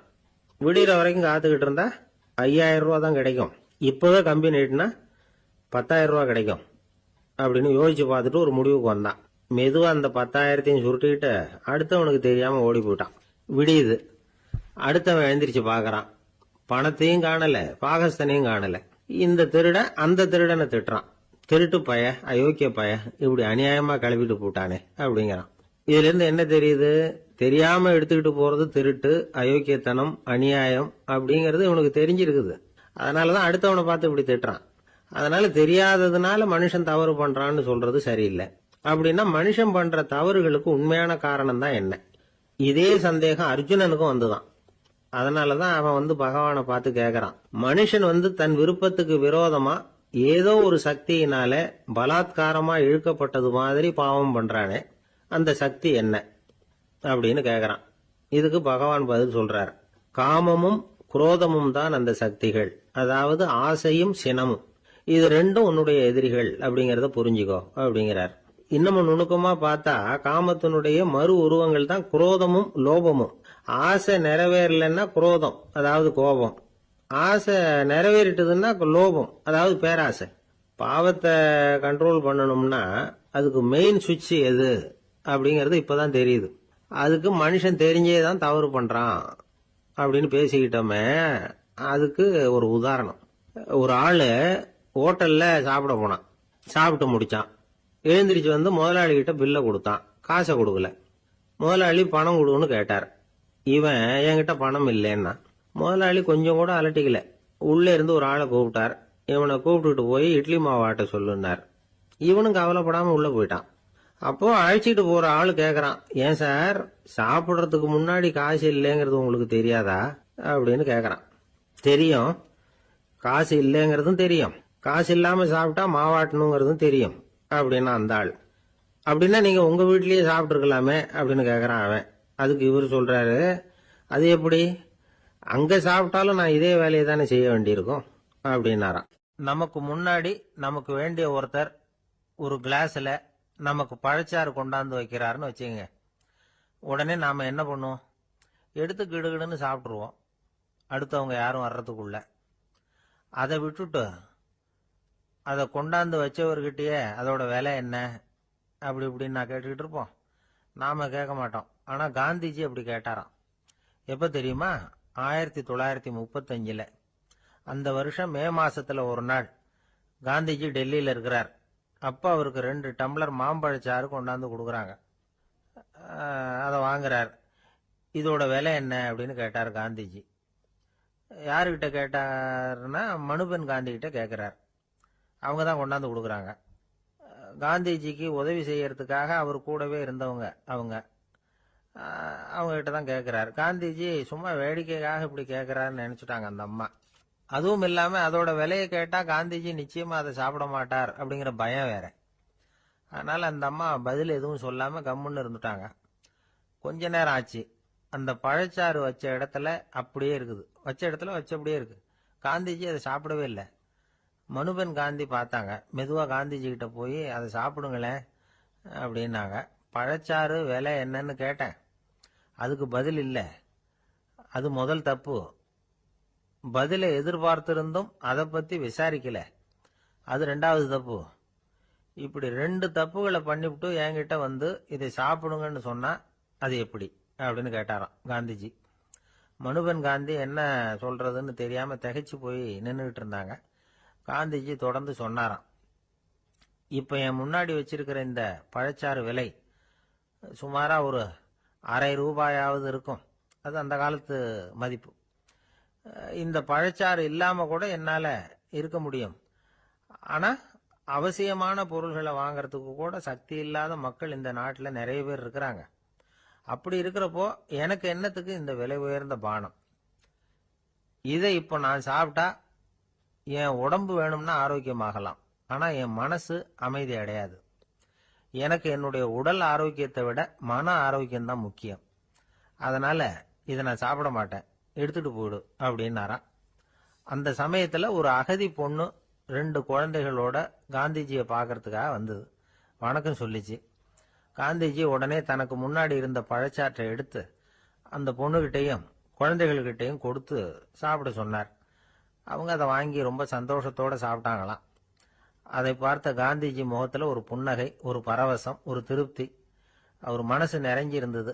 அப்போ அவர் சொன்னாராம், ஆண்டவன் எனக்கு எப்பவும் சரியான சமயத்துல கை கொடுப்பாருங்கிறது அதுக்கு இதுதான் அத்தாட்சி. நான் ஒரு இக்கட்டான சூழ்நிலையில இருக்கிறப்ப கூட கடவுளின் கருணையால அந்த சூழ்நிலை என்னை பாதிக்கல. என் கூட இவ்வளவு நாள் பழகியும் கூட இங்க இருக்கிறவங்க எனக்கு அதிக விலையுள்ள பழரசத்தை கொடுத்தாங்க. ஆனா சரியான நேரத்துல அதை சாப்பிட வேண்டியவங்களை என்கிட்ட அனுப்பி வச்சு என்ன சந்தோஷப்படுத்தினார் கடவுள், அவருக்கு நன்றி அப்படின்னாராம் மகாத்மா காந்தி. உடல் ஆரோக்கியத்தை விட மன ஆரோக்கியம் தான் எனக்கு முக்கியம்னு சொன்னார் பாருங்க. அதை நாம எல்லாரும் மனப்பூர்வமா இன்னைக்கு சிந்திச்சு பார்க்கணும். இந்த காலத்துல எல்லாரும் அப்படியா நினைக்கிறாங்க? எனக்கு தெரிஞ்ச ஒருத்தர் இருந்தார். தினமும் காலையில ஒரு காபி சாப்பிட உட்கார்ற நேரத்துல பக்கத்து வீட்டுக்காரர் வந்து சேருவார் கரெக்டா. உடனே அவரும் தனக்குன்னு வந்திருக்கிற காப்பியை எடுத்து மனப்பூர்வமா பக்கத்து வீட்டுக்காரர்கிட்ட கொடுத்துருவார். அதுக்கப்புறம் அவருக்காக வேற காப்பி போட்டு கொண்டாந்து கொடுத்தாலும் வேண்டான்னு சொல்லிடுவார். ஆண்டவனா பார்த்து சரியான நேரத்துல அவரை எங்க வீட்டுக்கு தினமும் அனுப்பி வைக்கிறார் அப்படிம்பார். ஏன் அப்படி சொல்றீங்க அப்படின்னு கேட்டோம் ஒரு நாள். அதுக்கு அவர் சொல்றார், எனக்கு என்னோட உடல் ஆரோக்கியம்தான் முக்கியம். இத கடவுள் புரிஞ்சுக்கிட்டு எங்க வீட்டு காப்பியை சாப்பிடுறதுக்கு தினமும் அடுத்த வீட்டுக்காரனை அனுப்பி வைக்கிறார் அப்படின்னார். உங்க பையன் எப்படி சார் இருக்கான் அப்படின்னு விசாரிச்சார் ஒருத்தர். அவன் என்ன சார், எதை சொன்னாலும் காதுல வாங்க மாட்டேங்கிறான். அவன் பாட்டுக்கு போறான் வர்றான், அப்படின்னு சொல்லி அழுத்துக்கிட்டார் அப்பா. பெரியவங்க சொல்றத சின்ன பிள்ளைங்க கேட்கறது இல்லைங்கிறது ஒரு குறை. பெரியவங்க சொல்றது சின்ன பிள்ளைங்க காதலியே விழறது இல்லைங்கிறது ஒரு குறை. இது கொஞ்சம் சீரியஸான விஷயம், கவனிச்சு பார்க்கணும். ஒரு குழந்தைக்கு காது சரியா கேட்குதா இல்லையா அப்படிங்கிறத நாம தான் கவனிச்சு பார்த்து கண்டுபிடிக்கணும். அதுவா நம்ம கிட்ட தவழ்ந்து வந்து, அப்பா எனக்கு காது கேட்கல, அழைச்சிட்டு போங்க டாக்டர்கிட்ட அப்படின்னுலாம் சொல்லிட்டு இருக்காது. அது சரி, ஒரு குழந்தைக்கு காது சரிவர கேட்குதா இல்லையா அப்படிங்கிறத முன்கூட்டியே நாம தெரிஞ்சுக்கிறது எப்படி? அதுக்கு சில வழி இருக்கு. உங்க குழந்தைய கொஞ்சம் அப்படியே கவனிச்சு பாருங்க. அடிக்கடி ஜலதோஷம், காதுல அரிப்பு ஏற்படுதா? மூக்கு விரிவாகவும், அப்புறம் டான்சில், அடினாய்டு சத அழற்சி, இது மாதிரி ஏதாவது இருக்கா? வாயிலிருந்து எச்சில் ஒழுகுதா? குழந்தை வாயினால சுவாசிக்குதா? பற்கள் முன்னாடி தள்ளி வளருதா? இதெல்லாம் அதுக்கு அறிகுறி. அப்புறம் இந்த V, P, T, F, DH இப்படி இந்த ஒலிகள் சேர்ந்த வார்த்தைகளை குழந்தை சரியா புரிஞ்சுக்காது. இப்போ உதாரணத்துக்கு பட்டுன்னு சொல்லு குழந்தை அப்படின்னீங்கன்னா அது கட்டுன்னு சொல்லும். அதாவது பட்டு சவுண்டை அதால புரிஞ்சுக்க முடியல. அப்புறம் உங்க குழந்தை உங்களை உறக்க பேச சொல்றானா? அடிக்கடி கேள்வி கேட்கறானா? சாப்பிட்றப்போ கவனம் இல்லாம இருக்கானா? படிப்புல போதுமான முன்னேற்றம் இல்லையா? வகுப்புல சரியா கவனிக்கிறது இல்லையா? இப்படிலாம் இருந்தா ஆரம்பத்திலேயே டாக்டர் கிட்ட அழைச்சிட்டு போய் சிகிச்சையை ஆரம்பிச்சுடலாம், குணப்படுத்தி போடலாம். குழந்தைக்கு காது சரியா கேட்கலன்னா நீங்க செய்ய வேண்டியது என்ன தெரியுமா? அவனுக்கு காது கேட்கலங்கிறதுக்காக அவன் முன்னாடி சத்தம் போட்டு பேசக்கூடாது. மெதுவா சீரா பேசணும், அவனை பார்த்து பேசணும். உங்க உதட்டு அசைவுகள் அவனுக்கு உதவும். அதை பார்த்தே புரிஞ்சுக்குவான்.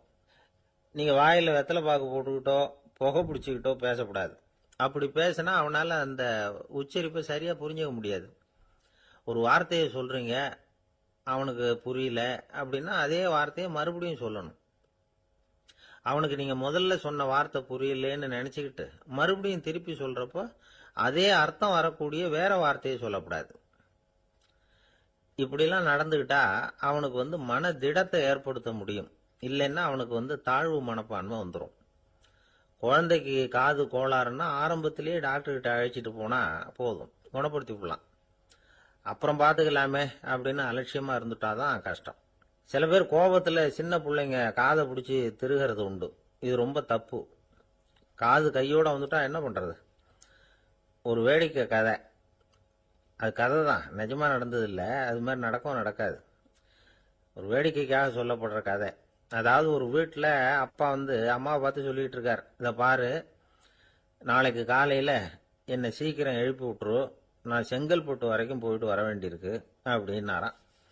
இத அவங்க பையன் காதுல வாங்கிட்டு இருக்கான்.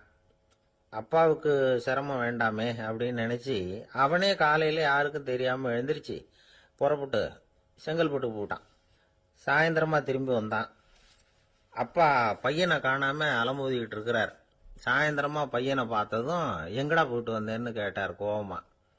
செங்கல்பட்டுக்கு போயிட்டு வந்தேப்பா, நீ வீணா அலைய வேண்டாமேன்னு அப்படின்னா. எதுக்கடா போனேன்னு அதட்டினார்.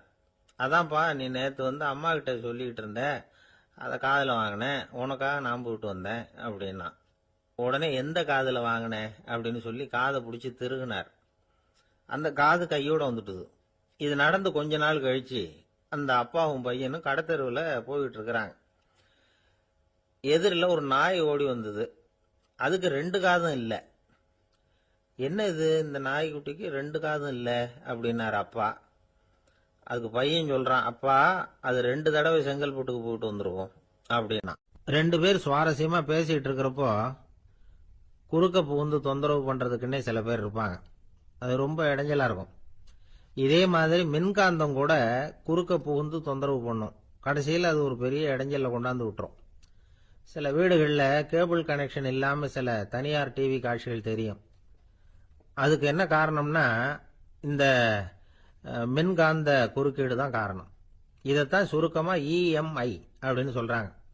அதாவது எலக்ட்ரோ மேக்னெட்டிக் இன்டர்ஃபியரன்ஸ். இது ஏற்படக்கூடிய இடங்கள் எது எதுன்னு எடுத்துக்கிட்டா அது ஒரு பெரிய பட்டியலாவே போயிடும். இந்த இஎம்ஐ தொந்தரவு வந்து கேபிள் டிவியில் மட்டும்தான் இல்லை, ராக்கெட் ஏவுதளத்தில் உள்ள ரேடார்கள், அங்கே உள்ள சில சக்தி வாய்ந்த தொலைத்தொடர்பு சாதனங்கள், விமான தளங்களில் உள்ள ரேடார்கள், கப்பல் தளங்களில் பொருத்தப்பட்டிருக்கக்கூடிய சக்தி வாய்ந்த ஆண்டனாக்கள், இப்படி நிறைய சொல்லலாம். காவல் நிலையங்களில் பயன்படுத்தப்படுகிற வயர்லெஸ் தொடர்பு சாதனங்கள் கூட ஓரளவுக்கு இந்த மின்காந்த அலைகளை வந்து வெளியிடும். நம்ம வீட்டில் உட்காந்துக்கிட்டு ரேடியோ கேட்டுக்கிட்டு இருப்போம் அல்லது டிவி பார்த்துக்கிட்டு இருப்போம். அந்த சமயத்தில் பக்கத்து தெருவில் ஒரு மோட்டார் சைக்கிள் அல்லது காரு, குறிப்பாக பெட்ரோல் இன்ஜின், அது போகிறப்ப அதில் உள்ள மின்கலத்தில் வந்து, அதாவது மேக்னட்டோ பேட்டரியிலிருந்து வெளிப்படுகிற மின்காந்த அலை இங்கே வந்து டிவியிலையும் ரேடியோவிலையும் கரகரப்பு உண்டு பண்ணும். சரி, இது வந்து பெருசாக என்ன இடைஞ்சலை உண்டு பண்ணிட போகுது அப்படின்னு நாம் அலட்சியமாக நினைக்கலாம். வயசானவங்களுக்கு மறதி நோயின்னு ஒன்று வரும்ல, அல்ஷமீர், அதாவது மூளையில் உள்ள செல்கள் வந்து செயலிழந்து போயிடுறது, அது செய்ய வேண்டிய வேலையை மறந்துடும். மனைவியே எதிரில் வந்து நின்னா கூட உன்னை எங்கேயோ பார்த்தது மாதிரி தெரியுதே அப்படின்னு சொல்லிட்டு இருப்பாங்க. அப்படி ஒரு மறதி. இந்த விசித்திரமான நோய்க்கு இதுவரைக்கும் மருந்தே இல்லைன்னு வேற சொல்றாங்க. இந்த மைக்ரோ ஓவன் அப்படின்னு சொல்லக்கூடிய சமையல் அடுப்புகள் கூட மின்காந்த அலைகளை வந்து வெளியிடுது. சமயத்தில் சில தொழிற்சாலைகளில் கூட பெரிய விபத்துக்களை இந்த இஎம்ஐ உண்டு பண்ணிவிடும். இதை பற்றி தீவிரமாக சிந்திக்க ஆரம்பிச்சதே ஒரு விபத்துக்கு பிறகுதான். அமெரிக்காவுக்கும் வியட்நாமுக்கும் இடையில போர் நடந்ததே, அந்த சமயம் அமெரிக்காவுக்கு சொந்தமான விமானம் தாங்கி கப்பல் ஒன்று வியட்நாமை தாக்கிறதுக்கு தயாரா ஏவுகணைகளோட கடல்ல நிறுத்தி வைக்கப்பட்டிருந்தது. தற்செயலா அந்த பகுதியில் கப்பல் தொலைத்தொடர்பு பகுதிக்கு அருகில ஊடுருவிய இந்த சக்தி வாய்ந்த ரேடியோ அலைகள் ஏவுகணையில் இருந்த மின்னணு சர்க்கியூட்டை பூர்த்தி செஞ்சு வச்சுட்டுது. அவ்வளவுதான், ஏவுகணை அங்கேயே வெடிச்சு செதறி போச்சு. 130 பேர் அந்த இடத்துலயே உடல் கருகி செத்து போட்டாங்க. ஏகப்பட்ட பொருள்கள் நாசம். இந்த விபத்துக்கான காரணம் என்னங்கிறத உடனடியாக யாராலையும் கண்டுபிடிக்க முடியல. ரொம்பவும் கடுமையாக முயற்சி பண்ணி கடைசியாக கண்டுபிடிச்சாங்க, இது வந்து இந்த இஎம்ஐ வேலை தான் அப்படின்னு. மின்னணு தொலைபேசிகள் இருக்க, இதில் பேசும்பொழுது நம்ம காதை வந்து, அதாவது செவியை வந்து ஊடுருவக்கூடிய மின்காந்த அலையானது மூளைக்கு போய் அங்கே மூளை கட்டிகளை உருவாக்க ஊக்கம் கொடுக்குது அப்படின்னு வேற கண்டுபிடிச்சிருக்கிறாங்க. இந்த இஎம்ஐ ரொம்ப குறைஞ்ச மின்காந்த அழுத்தத்தில் நமக்கு எந்த பாதிப்பையும் ஏற்படுத்துறதில்லை. மின்காந்த அலைகள் அழுத்தத்தோடு இருக்கிற இடங்கள்ல ரொம்ப நேரம் இருந்தோம்னா நம்ம உடம்பின் வெப்பநிலை 2 டிகிரி செல்சியஸ் வரைக்கும் அதிகரிக்குதாம். அதனால வெப்பநிலையை வந்து சீராக்கிறதுக்கு இதய துடிப்பும் வந்து அதிகரிக்குது. இப்படிலாம் கண்டுபிடிச்சிருக்கிறாங்க. இப்பெல்லாம் இந்த மின்காந்த குறுக்கீடுகளை தடுக்கிறது எப்படி அப்படின்னு விஞ்ஞானிகள் யோசனை செய்ய ஆரம்பிச்சிருக்கிறாங்க. இந்த விஷயத்துல அலட்சியமா இருந்தோம்னா எதிர்காலத்துல நிறைய பேருக்கு இந்த ஞாபக மறதி நோய் வந்துடும். அப்புறம் அது ரொம்ப கஷ்டமா போயிடும். ஒரு குடும்ப தலைவர் தன் மனைவியை பார்த்து, யார் நீ, உன்னை எங்கேயோ பார்த்தது மாதிரி இருக்குதே அப்படின்னு சொல்லிட்டு இருந்தார். உடனடியாக அவரை போய் பார்த்தேன். வாங்க டாக்டர்கிட்ட போகலாம் அப்படின்னு. அவர் என்னை தனியாக அழைச்சிட்டு போய் காதோட காதாக மெதுவாக சொல்கிறார், இதை பார்ப்பா, என் கையில் பணம் இல்லாத போகலாம், அப்படி மறதி நோய் வந்துட்டது மாதிரி நடிச்சுக்கிட்டு இருப்பேன், அவ்வளவுதான், அதை நீ கண்டுக்காத அப்படின்னார். ஒரு பூங்கா, அங்கே ஒருத்தர் நின்றுட்டு இருக்கிறார். நின்றுக்கிட்டே ஏதோ ஆழ்ந்த யோசனையில் இருக்கிறார். அந்த பக்கமாக இன்னொருத்தர் வந்தார். இவரை கவனிச்சார். என்ன யோசனைன்னு கேட்டார். எப்படி எழுந்திருக்கிறதுன்னு யோசனை பண்ணிட்டு இருக்கிறேன்னார் அவர். கேட்டவருக்கு ஒரு மாதிரி ஆயிட்டுது. ஏற்கனவே நின்றுகிட்டு இருக்கிற ஒருத்தர் எப்படி எழுந்திரிச்சு நிற்கிறதுன்னு யோசிக்கிறாருன்னா அது ஆச்சரியம் தானே. அதுக்கப்புறம் இவர் யோசிக்க ஆரம்பிச்சார், என்ன இவர் இப்படி பேசுறாரு அப்படின்னு. கீழே விழுந்தாதானே எழுந்திரிச்சு நிற்க முடியும். அதனால எழுந்திருக்கணும்னு நினைக்கிறவங்க முதல்ல கீழே விழணும். இவர் முதல்ல கீழே விழணும், அதுக்கப்புறம் தான் எழுந்திருக்கிறது எப்படின்னு சிந்திக்க முடியும். இந்த உலகத்துல எல்லாருமே வந்து கீழே விழுந்து எழுந்தவர்கள் தான். இப்போ இந்த குழந்தை பருவத்துல கீழே விழாம நடைபயில கற்றுக்கிட்டவங்க யாராவது உண்டா? சின்ன வயசுல ஒரு தடவை கூட கீழே விழல சார், அப்படியே பிறந்தார் வளர்ந்தார் பெரியவர் ஆயிட்டார் அப்படின்னு யாரையும் சொல்ல முடியாது. அதனால மனுஷங்கிறவன் விழுந்து புரண்டு எழுந்துதான் நடக்க கத்துக்கிறான். ஒரு உண்மையை நாம வந்து எல்லாரும் புரிஞ்சுக்கணும், இந்த உலகத்துல தவறு செய்யாத மனிதர்களே யாரும் கிடையாது. அப்படி இருக்கிறப்போ எப்போதாவது நாம தவறு பண்ணிவிட்டோம்னா அதுக்காக மனசு உடைஞ்சு போயிடக்கூடாது, வாழ்க்கையில வெறுப்பு வந்துடக்கூடாது. ஒரு தவறு நடந்துட்டுதா அதுக்காக மனசு உடைஞ்சு போடாதீங்க, அதை ஒரு பாடமா எடுத்துக்கங்க. அதே தவறு மறுபடியும் நடக்காம வேணும்னா பாத்துக்கலாம், அது போதும். தடைக்கல்ல படிக்கல்லாம் மாத்திக்கணும், இதுதான் இதுல முக்கியம். ஒரு அலுவலகம், அங்க ஒரு அதிகாரி, அவர் உயர்ந்த பதவியில் இருந்தார், சிறந்த நிர்வாகின்னு பேர் வாங்கினவர். அவர் தனக்கு கீழே வேலை செய்யறவங்க கிட்ட எல்லாம் சொல்லுவாராம், இந்த நிறுவனத்துல நீங்க எத்தனை தடவை வேணும்னாலும் தவறுகள் செய்யலாம், ஆனா ஒரே விஷயம் என்னன்னா ஒரே தவறை மறுபடியும் செய்யக்கூடாது, அது முக்கியம் அப்படின்பாராம். இத மேம்போக்கா பார்த்தா அவர் ஏதோ தன்னுடைய ஊழியர்களை தவறு செய்ய தூண்டுறது மாதிரி தெரியும். ஆனா உண்மை அப்படி இல்லை.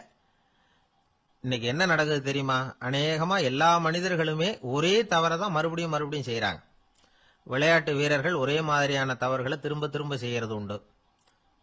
கணக்கு எழுதுறவங்கள பாருங்க, ஒரே தப்ப மறுபடியும் மறுபடியும் செய்வாங்க. அலுவலகம் வருகிறவர்களை கவனிங்க, ஒரு நாள் தாமதமா வந்தா பரவாயில்ல, தினமும் தாமதமா வருவாங்க. இது மாதிரி செய்த தவறையே திரும்ப திரும்ப செய்யறதுக்கு என்ன காரணம் அப்படின்னா, சோம்பல், ஞாபக மறதி, கவனக்குறைவு, தன்னுடைய திறமை பேர்ல அளவுக்கு மீறிய நம்பிக்கை, இப்படி இதுல ஏதாவது ஒரு காரணமா இருக்கலாம் அப்படிங்கிறாங்க இது பற்றி ஆய்வு செய்கிற வல்லுநர்கள். ஒரு தடவை செஞ்ச தவிர மறுபடியும் செய்யறது இல்லைன்னு முடிவு செஞ்சுக்கிட்டு அதை செயல்படுத்த கத்துக்கணும், அது போதும், வாழ்க்கை வெற்றிகரமா அமையும் அப்படிங்கிறாங்க அந்த அனுபவசாலிகள். அதனால வெற்றிகரமா வாழ்க்கையில நடைபோட விரும்பும் இளைஞர்கள் தவிர்க்க வேண்டியது என்னன்னா, முதல்ல சோம்பலை தவிருங்கள், சுறுசுறுப்பாக இயங்குங்கள் அப்படிங்கறது அவங்க அறிவுரை. ரெண்டாவது ஞாபக மறதி, எந்த செயல்லையும் ஈடுபாடு வேணும், அக்கறை வேணும். மூணாவது கவனக்குறைவு, எதையும் அலட்சியப்படுத்தக்கூடாது. நாலாவது என்னால முடியாதது எதுவுமே கிடையாது அப்படிங்கிற அளவுக்கு மீறிய நம்பிக்கை, அது ஆபத்துல கொண்டு போய் விட்டுரும். அதனால முதல் தவறு உங்களுக்கு ஒரு பாடமா அமையணும். ஒரு மனிதர், அவர் தன்னுடைய 2 காதுலையும் கட்டு போட்டுக்கிட்டு வந்தார். அவருடைய நண்பர் அதை கவனிச்சுட்டார். என்ன சார் ஆச்சு, 2 காதுலையும் கட்டு போட்டிருக்கீங்களே அப்படின்னு விசாரிச்சார். ஒண்ணுமில்ல சார், வீட்டுல ரொம்ப ஆர்வமா டிவியில கிரிக்கெட் மேட்ச் பார்த்துக்கிட்டு இருந்தேன். அப்போ என்னுடைய மனைவி துணிகளுக்கு அயன் பண்ணிட்டு இருந்தாங்க.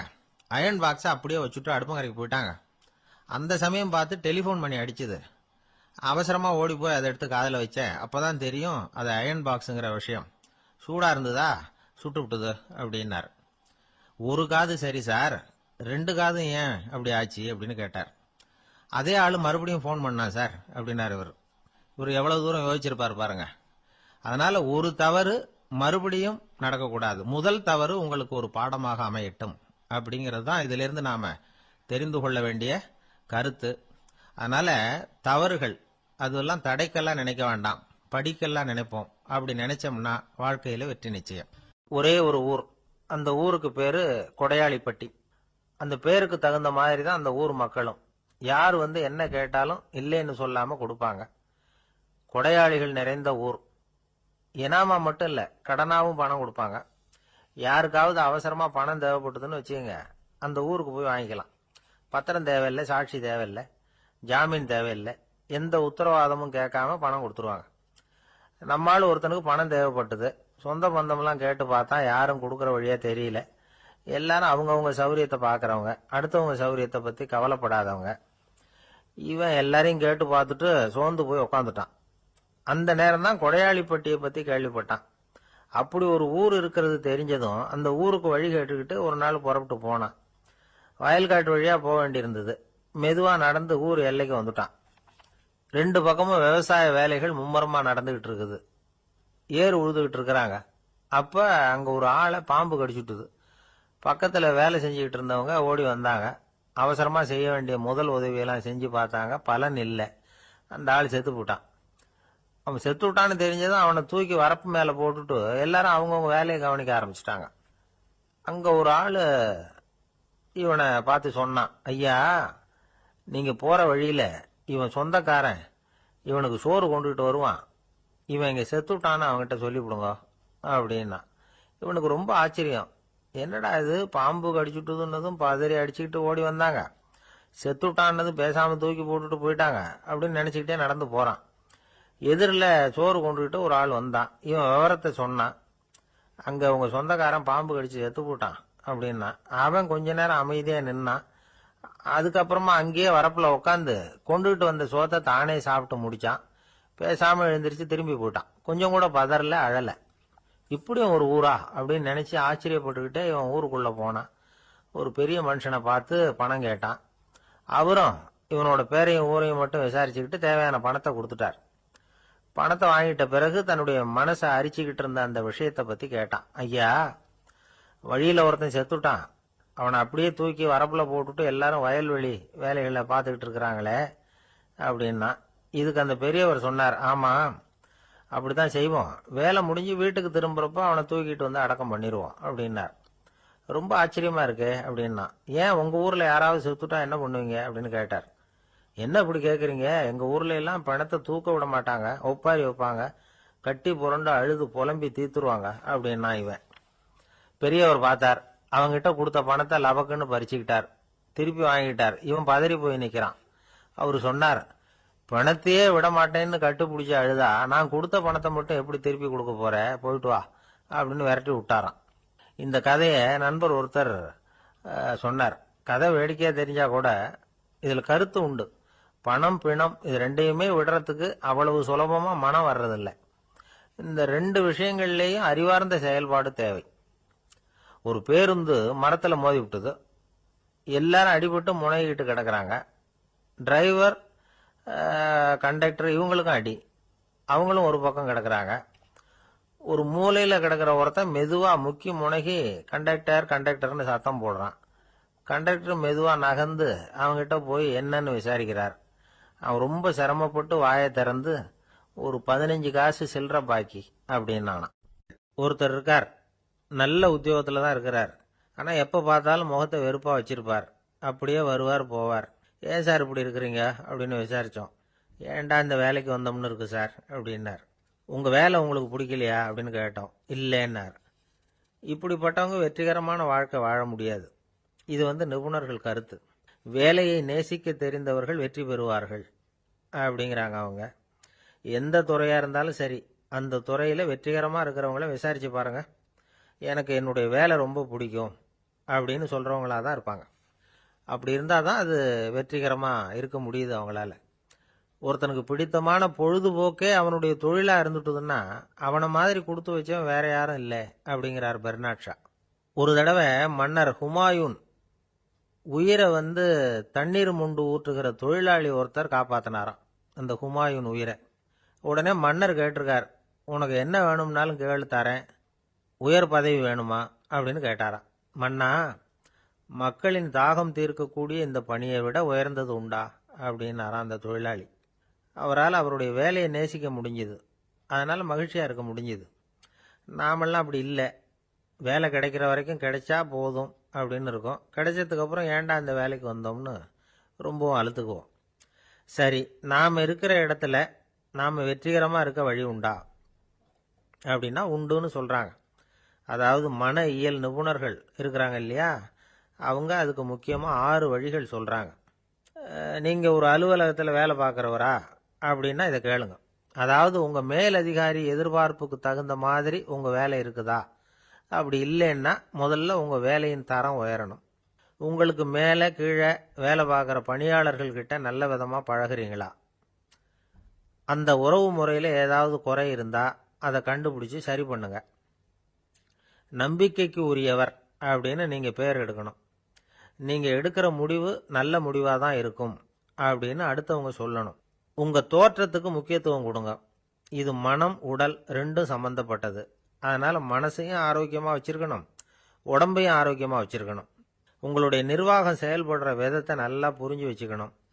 உங்களுடைய நிர்வாகம் இப்போ ஒரு காரியம் செய்யுதுன்னு வச்சுங்க, ஏன் அப்படி செய்யுது, எதுக்காக அப்படி செய்யுது, அதனுடைய குறிக்கோள் என்ன, அது நீடிக்கிறதுக்கு காரணம் என்ன, இதையெல்லாம் தெரிஞ்சுக்கணும். சிரிப்புக்கு வஞ்சகம் பண்ணக்கூடாது, நல்லா சிரிக்கணும், அப்போ தான் அது திரும்ப கிடைக்கும். கடந்த கால தோல்வியை பற்றி கவலைப்படக்கூடாது. முதலாளி விருப்பம் தெரிஞ்சு நடந்துக்கிறது நல்லது தான்.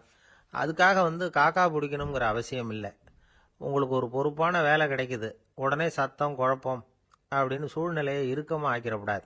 எந்த சூழலையும் இயல்பாக கையாளக்கூடியவர் அப்படிங்கிறத காட்டணும். இதெல்லாம் உங்கள் துறையில் நீங்கள் வெற்றி பெற நிபுணர்கள் சொல்கிற யோசனைகள். இவ்வளவு விவரமும் சொல்லிவிட்டு ஒருத்தரை பார்த்து கேட்டோம், இப்போ சொல்லுங்க, நீங்கள் செய்கிற வேலை உங்களுக்கு பிடிச்சிருக்குதா அப்படின்னோம். ரொம்ப ரொம்ப பிடிச்சிருக்குது அப்படின்னார். சரி, என்ன செஞ்சிட்டு இருக்கிறீங்க அப்படின்னு கேட்டோம். சும்மா தான் இருக்கிறேன் அப்படின்னார். ஒரே ஒரு ஊரில் ஒரு பாதிரியார் இருந்தார். ரொம்ப நாள் சந்தோஷமாக வாழ்ந்தார். ஒரு நாள் அவர் மடத்து சமையல் அறையில் பாத்திரங்களை கழுவி துலக்கி சுத்தப்படுத்திக்கிட்டு இருந்தார். அந்த சமயத்தில் ஒரு தேவதூதன் அவர் முன்னாடி வந்து நின்னான். இவர் நிமிர்ந்து பார்த்தார்.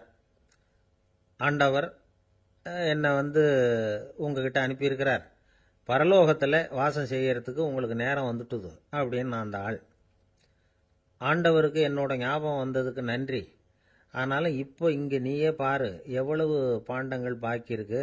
இவ்வளவையும் நான் வந்து சுத்தப்படுத்த வேண்டியிருக்கு. நான் வந்து நன்றி கெட்டவனாக இருக்க விரும்பலை. இந்த பணியை முடிக்கிற வரைக்கும் என்னுடைய பரலோக வாழ்வை தள்ளி வைக்க முடியுமா? நீ என்ன நினைக்கிற அப்படின்னு கேட்டார். தேவதூதன் தனக்கே உரிய விவேகத்தோட அன்போட பாதிரியாரை பார்த்தான். சரி, என்ன செய்யலாம்ங்கிறத அப்புறம் சொல்கிறேன் அப்படின்னு சொல்லிவிட்டு புறப்பட்டு போயிட்டான். ஒரு நாள் அந்த பாதிரியார் தோட்டத்தில் உள்ள களைகளை எல்லாம் ஒரு களை கொத்தியால் கொத்தி களை எடுத்துக்கிட்டு இருக்கிறார்.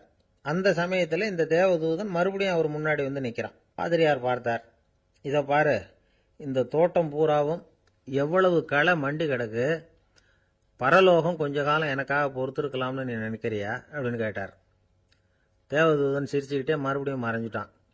மறுபடியும் அவர் களை எடுக்கிறது, தானிய களஞ்சியத்துக்கு வர்ணம் பூசுறது, இப்படிப்பட்ட வேலைகளில் ஈடுபட்டிருக்கார். இன்னொரு நாள் ஒரு மருத்துவமனையில் நோயாளிகளை கவனிச்சுக்கிட்டு ரொம்ப தீவிரமாக இருக்கிறார் அந்த பாதிரியார். ஒரு நோயாளியோட தாகத்துக்கு தண்ணீர் கொடுத்துட்டு நிமிர்ந்து பார்க்குறப்போ தேவதூதன் மறுபடியும் அவர் முன்னாடி வந்து நிற்கிறான். இந்த தடவை பாதிரியார் தன்னலமற்றவராக பேரன்பை காட்டக்கூடிய வகையில் தன்னுடைய 2 கைகளையும் உயர்த்தியபடி தேவதூதனின் கவனத்தை வந்து பிணியால் வாடக்கூடிய நோயாளிகளின் பக்கம் திருப்பினாராம். தேவதூதன் ஒன்றும் சொல்லலை, மறைஞ்சிட்டான். அன்னைக்கு சாயந்தரம் பாதிரியார் வந்து மடத்தில் உள்ள தன்னுடைய அறைக்கு போய் இளைப்பாறினார். யோசிச்சு பார்த்தார். தேவதூதனையும் தேவதூதனின் விருப்பத்தையும் பல நாள் தள்ளி போட்டு வந்ததையும் அவர் ரொம்ப நினச்சி பார்த்தார். திடீர்னு தான் வந்து முதுமை அடைகிறதையும் சோர்வு அடைகிறதையும் உணர்ந்தார். ஆண்டவரை நினைச்சார். ஆண்டவரே, உம்முடைய தூதனை மறுபடியும் என்கிட்ட அனுப்புனா நான் சந்திக்கிறதுக்கு ஆவலாக இருக்கேன் அப்படின்னு சொல்கிறப்பவே தேவதூதன் பக்கத்தில் வந்து நின்னான். பாதிரியார் நிமிர்ந்து பார்த்தார். நீ இப்போவே என்னை அழைச்சிக்கிட்டு போக விரும்பினா நான் பரலோகத்துக்கு வர்றதுக்கு தயாராக இருக்கேன்னார். தேவதூதன் அந்த பாதிரியாரை அன்போடவும் விவேகத்தோடவும் பார்த்து, நீங்கள் வந்து என் கூட பரலோகத்துக்கு வர்ற தயாராக இருக்கிறதா சொல்கிறீங்க, ஆனால் நீங்கள் இதுவரைக்கும் வேற எங்கே இருந்ததா நினைக்கிறீங்க அப்படின்னு நானும். அப்படின்னா இதுவரைக்கும் இருந்த இடம் தான் பரலோகம் அப்படிங்கிறத உணர்த்தியிருக்கிறான். பரலோகம்னா என்னென்னு புரிஞ்சுக்கிறதுக்கு இந்த சம்பவம் நமக்கு உதவியாக இருக்குது. தொண்டு செய்கிறத விட பெரிய செயல் வேற எதுவும் இருக்க முடியாது. அது நம்ம மனசுக்கு கொடுக்குற சுகத்தை வேற எதுவும் கொடுக்க முடியாது. நாம் தொண்டு செய்கிற இடம் தான் அந்த புண்ணிய இடம். ஆனால் இந்த காலத்துல எல்லாம் நாம் வந்து தொண்டு செய்யணும்னு நினச்சி ஏதாவது ஆரம்பித்தா கூட அதை ஒரு மாதிரியாக சுற்றி நின்று வேடிக்கை பார்க்க ஆரம்பிச்சிடுறாங்க. ஒரு பெரியவர் அப்படித்தான் ஒரு தொண்டு செஞ்சுக்கிட்டு இருந்தார். ஒரு கோவில் கட்டிக்கிட்டு இருந்தாங்க. அதில் ஒரு இடத்துல ஒரு பலகையை வச்சு ஆணி அடிக்கிற வேலையை செஞ்சுக்கிட்டு இருந்தார் அந்த பெரியவர். ஒரு சின்ன பையன் அதை ரொம்ப ஊக்கமாக அக்கறையாக கவனிச்சுக்கிட்டு இருந்தான். பெரியவர் இதை கவனித்தார். என்னப்பா பார்க்குற, உனக்கும் இது மாதிரி தொண்டு செய்யணும்னு ஆசையாக இருக்கா அப்படின்னு கேட்டார். அதுக்கு அந்த பையன் சொல்கிறான், அப்படி இல்லைங்க, நீங்கள் ஆணி அடிக்கிறப்போ கையில் சுத்தியால் அடிச்சுக்கிட்டா எப்படி துடிப்பீங்க, எப்படி கத்துவீங்கன்னு தெரிஞ்சுக்கிறதுக்காக அதை பார்க்கணும்னு ஆசை, அதுக்காக தான் காத்துக்கிட்டு இருக்கேன் அப்படின்னு நானும். நம்பிக்கை இல்லைன்னா இந்த உலகத்தில் நாம் வந்து நடமாடவே முடியாது. அவநம்பிக்கையோடு இருந்துக்கிட்டு இருந்தா என்னைக்கும் அவஸ்தை தான். நாம் நம்புறது நடக்குதோ இல்லையோ அது வேற விஷயம். ஆனால் எதையும் நம்பி தான் நாம் அடி வைக்க வேண்டியிருக்கு. வேற ஒன்றும் வேணாம், ஒரு லாட்ரி சீட்டு வாங்குகிறோம், அது எங்கே நமக்கு விழப்போகுது அப்படிங்கிற அவநம்பிக்கையோடவா வாங்குகிறோம்? பரிசு நமக்கு தான் அப்படிங்கிற நம்பிக்கை உள்ளூர இருக்கிறதுனால தான் அதை வாங்குகிறோம். இருந்தாலும் முடிவு வேற மாதிரி ஆயிடுது. அதுக்காக மனசு சோர்ந்து போகிறதில்ல, அடுத்த மாதமும் சீட்டு வாங்குகிறோம். இந்த நம்பிக்கை தான் மனித வாழ்க்கைக்கு ஆதாரம். ஒரு கடையில் போய் டீ சாப்பிட்றீங்க, அந்த டீ நல்ல டீ தானா, அதில் விஷம் கலந்துருக்குமா அப்படிங்கிற சந்தேகம் வந்துட்டுதுன்னு வச்சுங்க. அதுக்கப்புறம் அதை எப்படி நீங்கள் சாப்பிட முடியும்? நம்பி தான் சாப்பிட்ணும். ரயில் ஒழுங்காக போய் சேருங்கிற நம்பிக்கை இருக்கிறதுனால தான் அதில் ஏறி உட்காடுறோம். லெட்டர் ஒழுங்காக போய் சேருங்கிற நம்பிக்கை இருக்கிறதுனால தான் பெட்டியில் போடுறோம். சரி, நம்ம கதையெல்லாம் நம்மளோட இருக்கட்டும். மனித நம்பிக்கை வந்து எந்த அளவுக்கு உறுதியாகவும் அறிவுபூர்வமாகவும் இருக்கணுங்கிறதுக்கு அலெக்சாண்டர் வாழ்க்கையில் நடந்த ஒரு சம்பவத்தை உதாரணமாக சொல்லலாம். இந்த உலகத்தையே ஜெயிக்கணும்னு புறப்பட்டார் அலெக்சாண்டர். ஒரு கட்டத்தில் அவர் சிட்னஸ் நதி கரைக்கு வந்து சேர்ந்தார். அந்த சமயத்தில் அவருக்கு கடுமையான நோய் வந்துட்டுது. அவர் கூடவே வந்திருந்த கிரேக்க வைத்தியர்கள் என்னென்னமோ முயற்சியெல்லாம் பண்ணி பார்த்தாங்க. இருந்தாலும் அலெக்சாண்டருக்கு வந்திருக்கிறது என்ன நோய்ங்கிறத அவங்களால கண்டுபிடிக்க முடியல. ஏன்னா அந்த பகுதியில் உள்ளவங்களுக்கு மட்டுமே அதிகமாக வரக்கூடிய ஒரு வினோதமான நோயாக இருந்தது அது. ஆனால் அவர் இருக்கிற இடம் எதிரியோட இடம், பாரசீக மன்னனோட ஆளுகைக்கு உட்பட்ட இடம். என்ன பண்ணுறது அப்படின்னு எல்லாரும் யோசனை பண்ணாங்க. பாரசீக மன்னனோட அரண்மனையில் இருக்கிற வைத்தியர் வந்தால் இந்த நோயை குணப்படுத்தி விடுவார் அப்படின்னு சொன்னாங்க. இருந்தாலும் எதிரியோட நாட்டில் இருக்கிற வைத்தியரை கூப்பிட்டு எப்படி நம்பி வைத்தியம் பார்க்க சொல்கிறது அப்படின்னு சொல்லி எல்லாரும் தயங்கினாங்க. ஆனால் அலெக்சாண்டர் தயங்கலை. பரவாயில்ல, அழைச்சிட்டு வாங்கன்னு விட்டார். உடனே அவரை போய் அழைச்சிட்டு வந்துட்டாங்க. அவர் வந்தார். அலெக்சாண்டர் உடம்பை பரிசோதனை பண்ணி பார்த்தார். சரி, இதை குணப்படுத்தி விடலாம், பயப்பட வேண்டியதில்லை. ஆனால் இதுக்கு ஒரு மூலிகை ரசம் தயார் பண்ணி கொடுக்கணும். நான் போய் அதை தயார் பண்ணிவிட்டு 2 நாளில் திரும்பி வந்துடுறேன் அப்படின்னு சொல்லிவிட்டு போனார் அந்த வைத்தியர். அதே மாதிரி 2 நாளில் திரும்பி வந்தார் மூலிகை ரசத்தோட. இதுக்கு இடையில் அலெக்சாண்டரோட தளபதிகளில் ஒருத்தர் ரகசியமாக ஒரு எச்சரிக்கை கடிதம் கொடுத்து அனுப்பியிருக்கிறான். அதை வாங்கி என்ன விஷயம்னு பார்த்தார். இப்போ உங்ககிட்ட வந்திருக்கிற எதிரி நாட்டு வைத்தியரை நம்பாதீங்க, அவன் கொண்டுகிட்டு வந்திருக்கிற மூலிகை ரசத்தில் விஷம் கலந்துருக்குது அப்படின்னு அதில் எழுதியிருக்கு. அதை பார்த்தார் அலெக்சாண்டர். இருந்தாலும் கொஞ்சம் கூட அலட்டிக்கல. வைத்தியர் கொடுத்த மருந்தை வாங்கி கடகடன்னு குடிச்சுட்டு அதுக்கப்புறம் அந்த கடிதத்தில் இருந்த விஷயத்தை அந்த வைத்தியர்கிட்ட சொன்னார். வைத்தியர் திகைச்சு போயிட்டார். தன் மேலே அலெக்சாண்டர் வச்சிருக்கிற நம்பிக்கையை பார்த்து அவருக்கு ரொம்ப வியப்பு. வைத்தியர் உண்மையிலேயே நல்ல மருந்து தான் கொண்டுகிட்டு வந்து கொடுத்துருக்கிறார், அதில் விஷம்லாம் எதுவும் கலக்கலை. அதுக்கப்புறம் அலெக்சாண்டர் அந்த வைத்தியரை பார்த்து சொன்னாராம், நம்பிக்கைங்கிற அச்சாணியை ஆதாரமாக வச்சுக்கிட்டு தான் இந்த உலகம் சுற்றிக்கிட்டு இருக்குது. எனக்கு எதிரியாக இருந்தாலும் பாரசீக மன்னர் ரொம்ப பெரியவர். அப்பேற்பட்ட மன்னருடைய அரண்மனை வைத்தியர் தொழில் நேர்மை இல்லாதவராக இருக்க மாட்டார். அப்படி இருந்தால் அவரை அரண்மனை வைத்தியராக வச்சிருக்கவே மாட்டாங்க அப்படின்னு நம்பினேன். என்னுடைய நம்பிக்கை வீண் போகலை அப்படின்னாராம். இதுதான் மானுட நம்பிக்கைங்கிறது. இந்த காலத்துலேயும் இது மாதிரி இந்த மானுட நம்பிக்கையை ரொம்பவும் சாமர்த்தியமாக கையாளுகிற கெட்டிக்காரங்க சில பேர் இருக்கிறாங்க. இந்த காலத்து குரு, அவருக்கு ஒரு சிஷ்யன். குரு முன்னாடி அந்த சிஷ்யன் ரொம்ப பணிவாக நின்று, குருவே, உங்கள் கையால் விஷத்தை கொடுத்தாலும் அதை வாங்கி மடமடன்னு குடிச்சிருவேன் அப்படின்னா. உன்னுடைய குரு பக்தியை மெச்சினேன் அப்படின்னார் குரு. அதுக்கு அந்த சிஷ்யன், அப்படி இல்லை குருவே, உங்ககிட்ட சிஷ்யனாக இருக்கிறத விட உங்கள் கையால் விஷத்தை வாங்கி குடிச்சு விடுறது ரொம்ப நல்லது, அதனால தான் அப்படி சொன்னேன் அப்படின்னா. ஒருத்தர் முகத்தை தொங்க போட்டுக்கிட்டு ஒரு மாதிரியாக வந்தார். என்ன விஷயம்னு விசாரித்தேன். என்னுடைய நண்பன் ஒருத்தங்கிட்ட கருத்து வேறுபாடு, இனிமேல் நமக்குள்ளே எந்த சம்மந்தமும் வேணாம்னு நட்பை முறிச்சிட்டு வந்துட்டேன்னா. நண்பர்கள்னு இருந்தால் கருத்து வேறுபாடு வரத்தான் செய்யும்னு. கருத்து வேறுபாடு வராமல் இருக்கிறதுக்கு ஏதாவது வழி உண்டா அப்படின்னு கேட்டாங்க. அதை பற்றி நிபுணர்கள் சில யோசனைகளை சொல்லியிருக்கிறாங்கன்னு. முதல் விஷயம் என்னென்னா, உங்கள் நண்பனுக்கு ஒரு செய்தி சொல்லணும்னா அதை நீங்களே நேரடியாக சொல்லுங்கள், அல்லது உங்கள் கைப்பட கடிதம் எழுதுங்க. அதாவது நேரடி தொடர்பு முக்கியம். அதை விட்டுட்டு இன்னொருத்தர் மூலமாக நண்பர்களுக்கு செய்தி அனுப்புனா நீங்கள் சொல்கிற செய்தி அப்படியே போய் சேராது, அது சேதமாயிடும். அதை கூட்டி குறைச்சி சொல்லிவிடுவாங்க, அது குழப்பத்தில் கொண்டாந்து விட்டுரும். இது ஒரு யோசனை. 2வது யோசனை என்னன்னா, நீங்கள் ஒரு நல்ல காரியத்தை செய்யும் பொழுது உங்கள் நண்பரையும் சேர்த்துக்குங்க, அவருக்கும் அதில் ஒரு ஈடுபாட்டை உருவாக்குங்க. 3வது யோசனை, நம்ம பக்கத்தில் இருக்கிற நண்பர் மகிழ்ச்சி அடைகிற மாதிரி ஏதாவது செய்யணும். சின்ன சின்ன செயல்களாக இருந்தாலும் பரவாயில்ல, அவர் நமக்கு எதுவும் செய்யலையே, நாம் எதுக்கு செய்யணும் அப்படின்னு நினச்சிக்கிட்டு இருக்கக்கூடாது. 4வது யோசனை என்னென்னா, உங்களுக்கு ஒரு பிரச்சனையா அல்லது உங்கள் நண்பருக்கு ஒரு பிரச்சனையா, எதுவாக இருந்தாலும் 2 பேரும் சேர்ந்து உட்காந்து ஆலோசனை பண்ணுங்க. நம்ம யோசனையும் கேட்கப்படுதே அப்படிங்கிற நினைப்பே அவருக்கு ஒரு மன நிறைவை உண்டாக்குமா. 5வது யோசனை, உங்கள் நண்பர் ஏதோ ஒரு காரியத்தை செய்கிறார், நீங்கள் உடனே அவசரப்பட்டு நீ செய்கிறது தப்புன்னு தீர்ப்பு சொல்லக்கூடாது.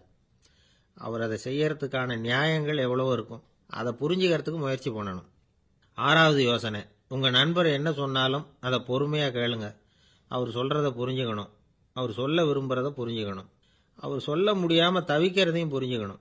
இப்படி 3 விதமாகவும் அவரை புரிஞ்சுக்கிட்டு அதுக்கு தகுந்த மாதிரி செயல்படணும். 7வது யோசனை என்னன்னா, உங்கள் நண்பர் உங்ககிட்ட ஏதோ ஒரு கருத்தை சொல்கிறார், அது உங்களுக்கு பிடிக்கல, அதுக்காக உடனே நீ சொல்கிறது சரியில்லை, நான் ஒத்துக்க மாட்டேன் அப்படின்லாம் மறுத்துக்கிட்டு இருக்கக்கூடாது. அவர் சொல்கிறத கேட்கணும், பொறுமையாக சிந்திக்கணும், அதுக்கப்புறம் பதில் சொல்லணும். இப்படிலாம் நடந்துக்கிட்டால் நண்பர்களுக்குள்ள கருத்து வேறுபாடு வர்றதுக்கு வாய்ப்பே இருக்காது அப்படின்னு வல்லுநர்கள் தொகுத்து சொல்லியிருக்கிறாங்க இந்த யோசனைகளை. எனக்கு தெரிஞ்ச சில நண்பர்கள் உண்டு, அவங்களுக்குள்ளேயும் கருத்து வேறுபாடுகள் வராமல் இருக்கிறதுக்கு சில நுட்பங்களை கையாளுறது உண்டு. ஒருத்தர் சொன்னார், அந்த டாக்டர் சின்ன வயசுலேருந்து என் கூட பழகினவர், நாங்கள் 2 பேரும் இணை பிரியாத நண்பர்கள். இருந்தாலும் எனக்கு உடம்பு சரியில்லைன்னா நான் அவர்கிட்ட வைத்தியம் பார்த்துக்க மாட்டேன் அப்படின்னார் ஒருத்தர். ஏன் அப்படின்னு கேட்டேன். எங்கள் நட்பு கெட்டுப்போடக்கூடாது இல்லையா, அதனால தான் அப்படின்னாரு இவர். அம்மாக்காரங்களுக்கு அடிக்கடி ஏற்படுற கவலை ஒன்று உண்டு, அதாவது குழந்தை சரியாக சாப்பிட மாட்டேங்குதே அப்படிங்கிற கவலை. இவங்கெல்லாம் ஒரு விஷயத்த நல்லா புரிஞ்சுக்கணும்.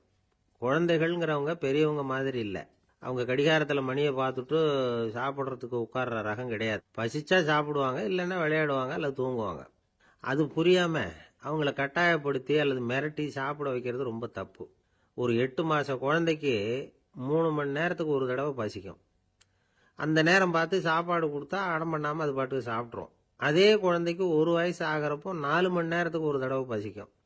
இந்த வயசில் இயற்கையாகவே பசி குறைஞ்சிருக்கும். அது புரியாமல் என் குழந்தை முன்னாடி மாதிரி இப்போ சரியாக சாப்பிட மாட்டேங்கிறான் அப்படின்னு சில பேர் டாக்டர்கிட்ட போய் சொல்லிக்கிட்டு இருப்பாங்க.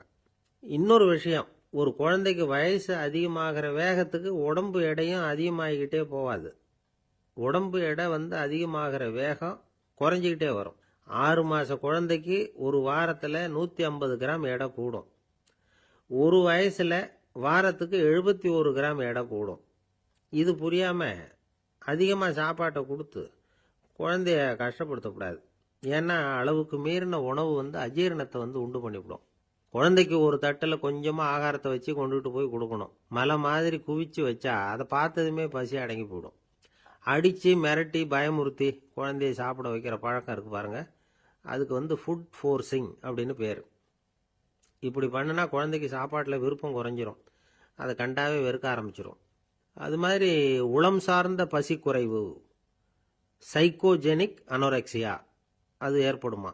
சாப்பாடுங்கிறதே ஒரு தண்டனை மாதிரி தோணும். குழந்தைகளுக்கு பிடிச்ச மாதிரியான ஆகாரத்தை கொடுக்கணும். சத்து அதிகம் இருக்குங்கிறதுக்காக அதுக்கு பிடிக்காத ஆகாரத்தை கொடுத்து கட்டாயப்படுத்தக்கூடாது. குழந்தைகளுக்கு 2 வயசு ஆகிறப்போ இயற்கையாகவே எதிர்மறை குணம் உண்டாகும். அதாவது அந்த எதிர்மறையாக பேசுறது. இது மாதிரி சமயங்களில் நாம் என்ன சொல்கிறோமோ அதுக்கு நேர்மாறாக நடந்துக்கும். ஏட்டிக்கு போட்டி, சாப்பிட சொன்னால் விளையாட போவோம், விளையாட சொன்னால் சாப்பாடு கேட்கும். இதை புரிஞ்சுக்கிட்டு நடந்துக்கணும். குழந்தை சொன்ன பேச்சை கேட்கலேன்னு கோவப்படக்கூடாது. குழந்தை வளர வளர பிடிவாத குணம் வர்றது சகஜம். கேட்டதை வாங்கி கொடுத்தாதான் சாப்பிடுவேன் அப்படின்னு பிடிவாதம் பண்ணும். வாங்கி கொடுத்துடுறது தான் உத்தமம். நீங்களும் அதுக்கிட்ட பிடிவாதம் பண்ணிகிட்டு இருக்கக்கூடாது. ஏன்னா கேட்டது கிடைக்கலையேங்கிற ஏமாற்றம் கூட குழந்தையோட பசியை குறைச்சிரும். கேட்டது கிடைச்சுட்டா பசி அதிகமாகும், கொடுத்ததை மலமலன்னு சாப்பிட்றோம். குழந்தைகளுக்கு கண்ட கண்ட நேரத்தில் சாப்பிட்றதுக்கு எதையாவது வாங்கி கொடுத்துக்கிட்டு இருந்தால் சாப்பாட்டு நேரத்தில் சாப்பிடாம அடம் பண்ண ஆரம்பிச்சிடும். பள்ளிக்கூடம் போகிற பிள்ளைங்க காலை உணவை சரியாக சாப்பிட மாட்டாங்க. அச்சம், அவசரம், பரபரப்பு இதெல்லாம் தான் காரணம். பள்ளிக்கு புறப்படுறதுக்கு ஒரு 3/4 மணி நேரத்துக்கு முன்னாடியே சாப்பாடு போட்டுருங்க, அது சரியாக போடும். படிக்கிற குழந்தைகள் உடல் சோர்வு, மனச்சோர்வு இது காரணமாக கூட சாப்பிட மறுக்கிறது உண்டு. இப்போ உதாரணமாக சாயந்தரம் விளையாடி விட்டு வீட்டுக்கு வந்ததும் சாப்பிட சொன்னால் வேணாம்பாங்க. இது உடல் சோர்வு. ரொம்ப நேரம் வீட்டு பாடங்களை செஞ்சு முடித்த கையோடு சாப்பிட சொன்னாலும் அவங்களால சரியாக சாப்பிட முடியாது. இது உளச்சோர்வு, அதாவது மனச்சோர்வு. இதை தவிர குழந்தைகளுக்கு உடல்நல குறைவு ஏற்பட்டால் கூட சாப்பிட மறுக்கிறது உண்டு. சில மருந்து மாத்திரைகள் கூட பசியை குறைச்சிரும். அதனால் சரியாக தெரிஞ்சுக்கிட்டு குழந்தைகளை சாப்பிட வைக்கணும். அது புரியாமல் கையில் சாப்பாட்டு தட்டை வச்சுக்கிட்டு குழந்தைகளை விரட்டிக்கிட்டு அலையக்கூடாது. ஒரு சின்ன பையன் சொன்னான், எங்கள் அம்மா சாப்பாடு போடுறது தெரிஞ்சால் நான் உடனே வீட்டை விட்டு வெளியில் ஓடி போடுவேன் அப்படின்னா. ஏன் இப்படி பண்ணுறேன்னு கேட்டோம். எங்கள் அப்பா கூட அது மாதிரி தான் சார் பண்ணுவார் அப்படிங்கிறான். ஒருத்தர் ரொம்பவும் மகிழ்ச்சியாக வந்துக்கிட்டு இருந்தார். என்ன விஷயம்னு விசாரித்தேன். நான் தோற்று போயிட்டேன், அதுதான் மனசுக்கு மகிழ்ச்சியாக இருக்குது அப்படின்னார். எனக்கு இது ரொம்ப ஆச்சரியமாக போச்சு. இந்த உலகத்தில் தோற்று போகிறவங்க யாரும் மகிழ்ச்சியாக இருக்கிறது இல்லை. அப்படி இருக்கிறப்ப இவர் இப்படி சொல்கிறாரே, எங்கே தோற்று போனீங்கன்னு கேட்டேன். அதுக்கப்புறம் தான் அவர் விவரமாக சொன்னார். என்னோட 5 வயசு குழந்தையோட நான் விளையாடிக்கிட்டு இருந்தேன். அந்த விளையாட்டில் என் குழந்தை ஜெயிச்சுட்டுது, நான் தோத்து போயிட்டேன் அப்படின்னார் ரொம்ப உற்சாகமா. நான் யோசிச்சு பார்த்தேன். அதாவது நாம சின்ன குழந்தையா இருக்கிறப்போ எந்த விளையாட்டில் கலந்துக்கிட்டாலும் அதில் நாம தான் ஜெயிக்கணும்னு ஒரு வெறி நமக்குள்ள இருக்கும். நம்மளை எதிர்த்து விளையாடுறவர் நல்லவரா கெட்டவரா, பெரியவரா சின்னவரா அப்படிங்கறதெல்லாம் முக்கியம் கிடையாது. அவர் தோத்து போகணும், நாம ஜெயிக்கணும், அதுதான் முக்கியம். எதிரியை சந்தோஷப்படுத்த விளையாடுகிற கலை அப்ப நமக்கு தெரியறதில்ல. வாழ்க்கையில ஒரு பக்குவம் வந்ததுக்கு அப்புறம் வெற்றி பெறணுங்கிற மன அழுத்தம் போயிடுது. போட்டியில ஜெயிக்கணுங்கிறத விட குழந்தையை சந்தோஷப்படுத்தணுங்கிறது முக்கியமா போச்சு. ஜெயிக்கணுங்கிற வெறி ஓடி போட்டுது. ஒரு குழந்தையா இருந்தப்போ நம்ம வளர்ச்சிக்கு உதவிய வெறி பெரியவனானதுக்கு பிறகு நமக்கு எதிரியா மாறுது. அதை சரியான சமயத்துல நாம புரிஞ்சுக்கிட்டோம்னா போதும், நாம பொழைச்சிக்கலாம். ஒவ்வொரு மனுஷனுமே வாழ்க்கையோட அடுத்த கட்ட வளர்ச்சியில அடி எடுத்து வைக்கிற நேரத்துல தன்கிட்ட இருந்து ஏதோ ஒரு குணத்தை அல்லது தன் கூட இருந்த ஏதோ ஒரு உறவை நாம இழக்கத்தான் வேண்டி இருக்குது. ஒரு கட்டம் வரைக்கும் உதவியா இருந்த குணம் அடுத்த கட்டத்துக்கு தடையா கூட மாறிடலாம். இந்த பரிமாண மாற்றத்துக்கு உள்ளாகிற ஒவ்வொருத்தரும் பிரத்யட்சமா இதை உணர்றாங்க. ஆனா பல பேர் எப்படின்னா பழசை திறந்துட்டு புதிய கொள்கைகளை உருவாக்கிக்கிறதுக்கு இஷ்டம் இல்லாம இருந்துடுறாங்க, அல்லது அப்படி செய்ய முடியாம தவிக்கிறாங்க. இதையெல்லாம் மீறி அந்த பழசை திறந்துட்டா அதை இழந்ததால உண்டாகிற மன அழுத்தம் சில காலத்துக்கு வருத்திக்கிட்டு தான் இருக்கும், வேற வழி இல்லை. ஆரோக்கியமான ஒரு முன்னேற்றத்துக்காக அந்த மன அழுத்தத்தை தாங்கிக்கத்தான் வேணும் அப்படிங்கிறாரு அந்த உலக புகழ்பெற்ற மேதை ஒருத்தர், இந்த ஸ்காட் பெக் அப்படிங்கிறவர். பிறந்த நாள் முதல் இதுதான் சரி அப்படின்னு கற்பிக்கப்பட்டு வந்த ஒவ்வொரு தத்துவத்தையும் தங்களுடைய வளர்ச்சிக்கு தகுந்த மாதிரி மாற்றி அர்த்தப்படுத்தி கொள்ள முடியாமல் வாழ்க்கை சூழல்ல அப்படியே அரைப்பட்டு தூளாகிறவர்கள் தான் ரொம்ப தவிக்கிறாங்களாம். இதுதான் அவருடைய கருத்து. பெரும்பாலும் மனிதர்களுடைய நடுத்தர வயசுல, அதாவது 30 தாண்டுகிற சமயத்துல தான் இந்த தவிப்பு உண்டாகுதான். இதுதான் மேற்கத்திய நாடுகள்ல அடிக்கடி மிட் லைஃப் கிரைசிஸ் அப்படின்னு சொல்றாங்க. அப்பப்போ பழசையெல்லாம் தொலைச்சு விட்டு புதுசு புதுசா பிறக்கிறதுக்கு கத்துக்கணும். ஒவ்வொரு நிமிஷத்தையும் அந்த நிமிஷத்துக்கு ஏற்ற சித்தாந்தம் கொண்டவர்களாக சந்திப்போம் அப்படிங்கிறார் அந்த உளவியல் நிபுணர். இப்படி பழகிக்கிட்டா வாழ்க்கை இன்பமயம், இல்லைன்னா தவிப்பு மயம்தான். பழசை தொலைக்க முடியாதவர்கள்ல எத்தனையோ பேர் உண்டு, எத்தனையோ ரகம் உண்டு. அதுல வேடிக்கையான நண்பர்களும் உண்டு. ஒருத்தர் நண்பர் வீட்டுக்கு போனார். அவரு ஏதோ இனிப்பு பலகாரம் கொடுத்து சாப்பிட சொல்லியிருக்கிறாங்க அவங்க வீட்டுல. இவர் சாப்பிட்டு பார்த்துட்டு சொன்னாராம், சார்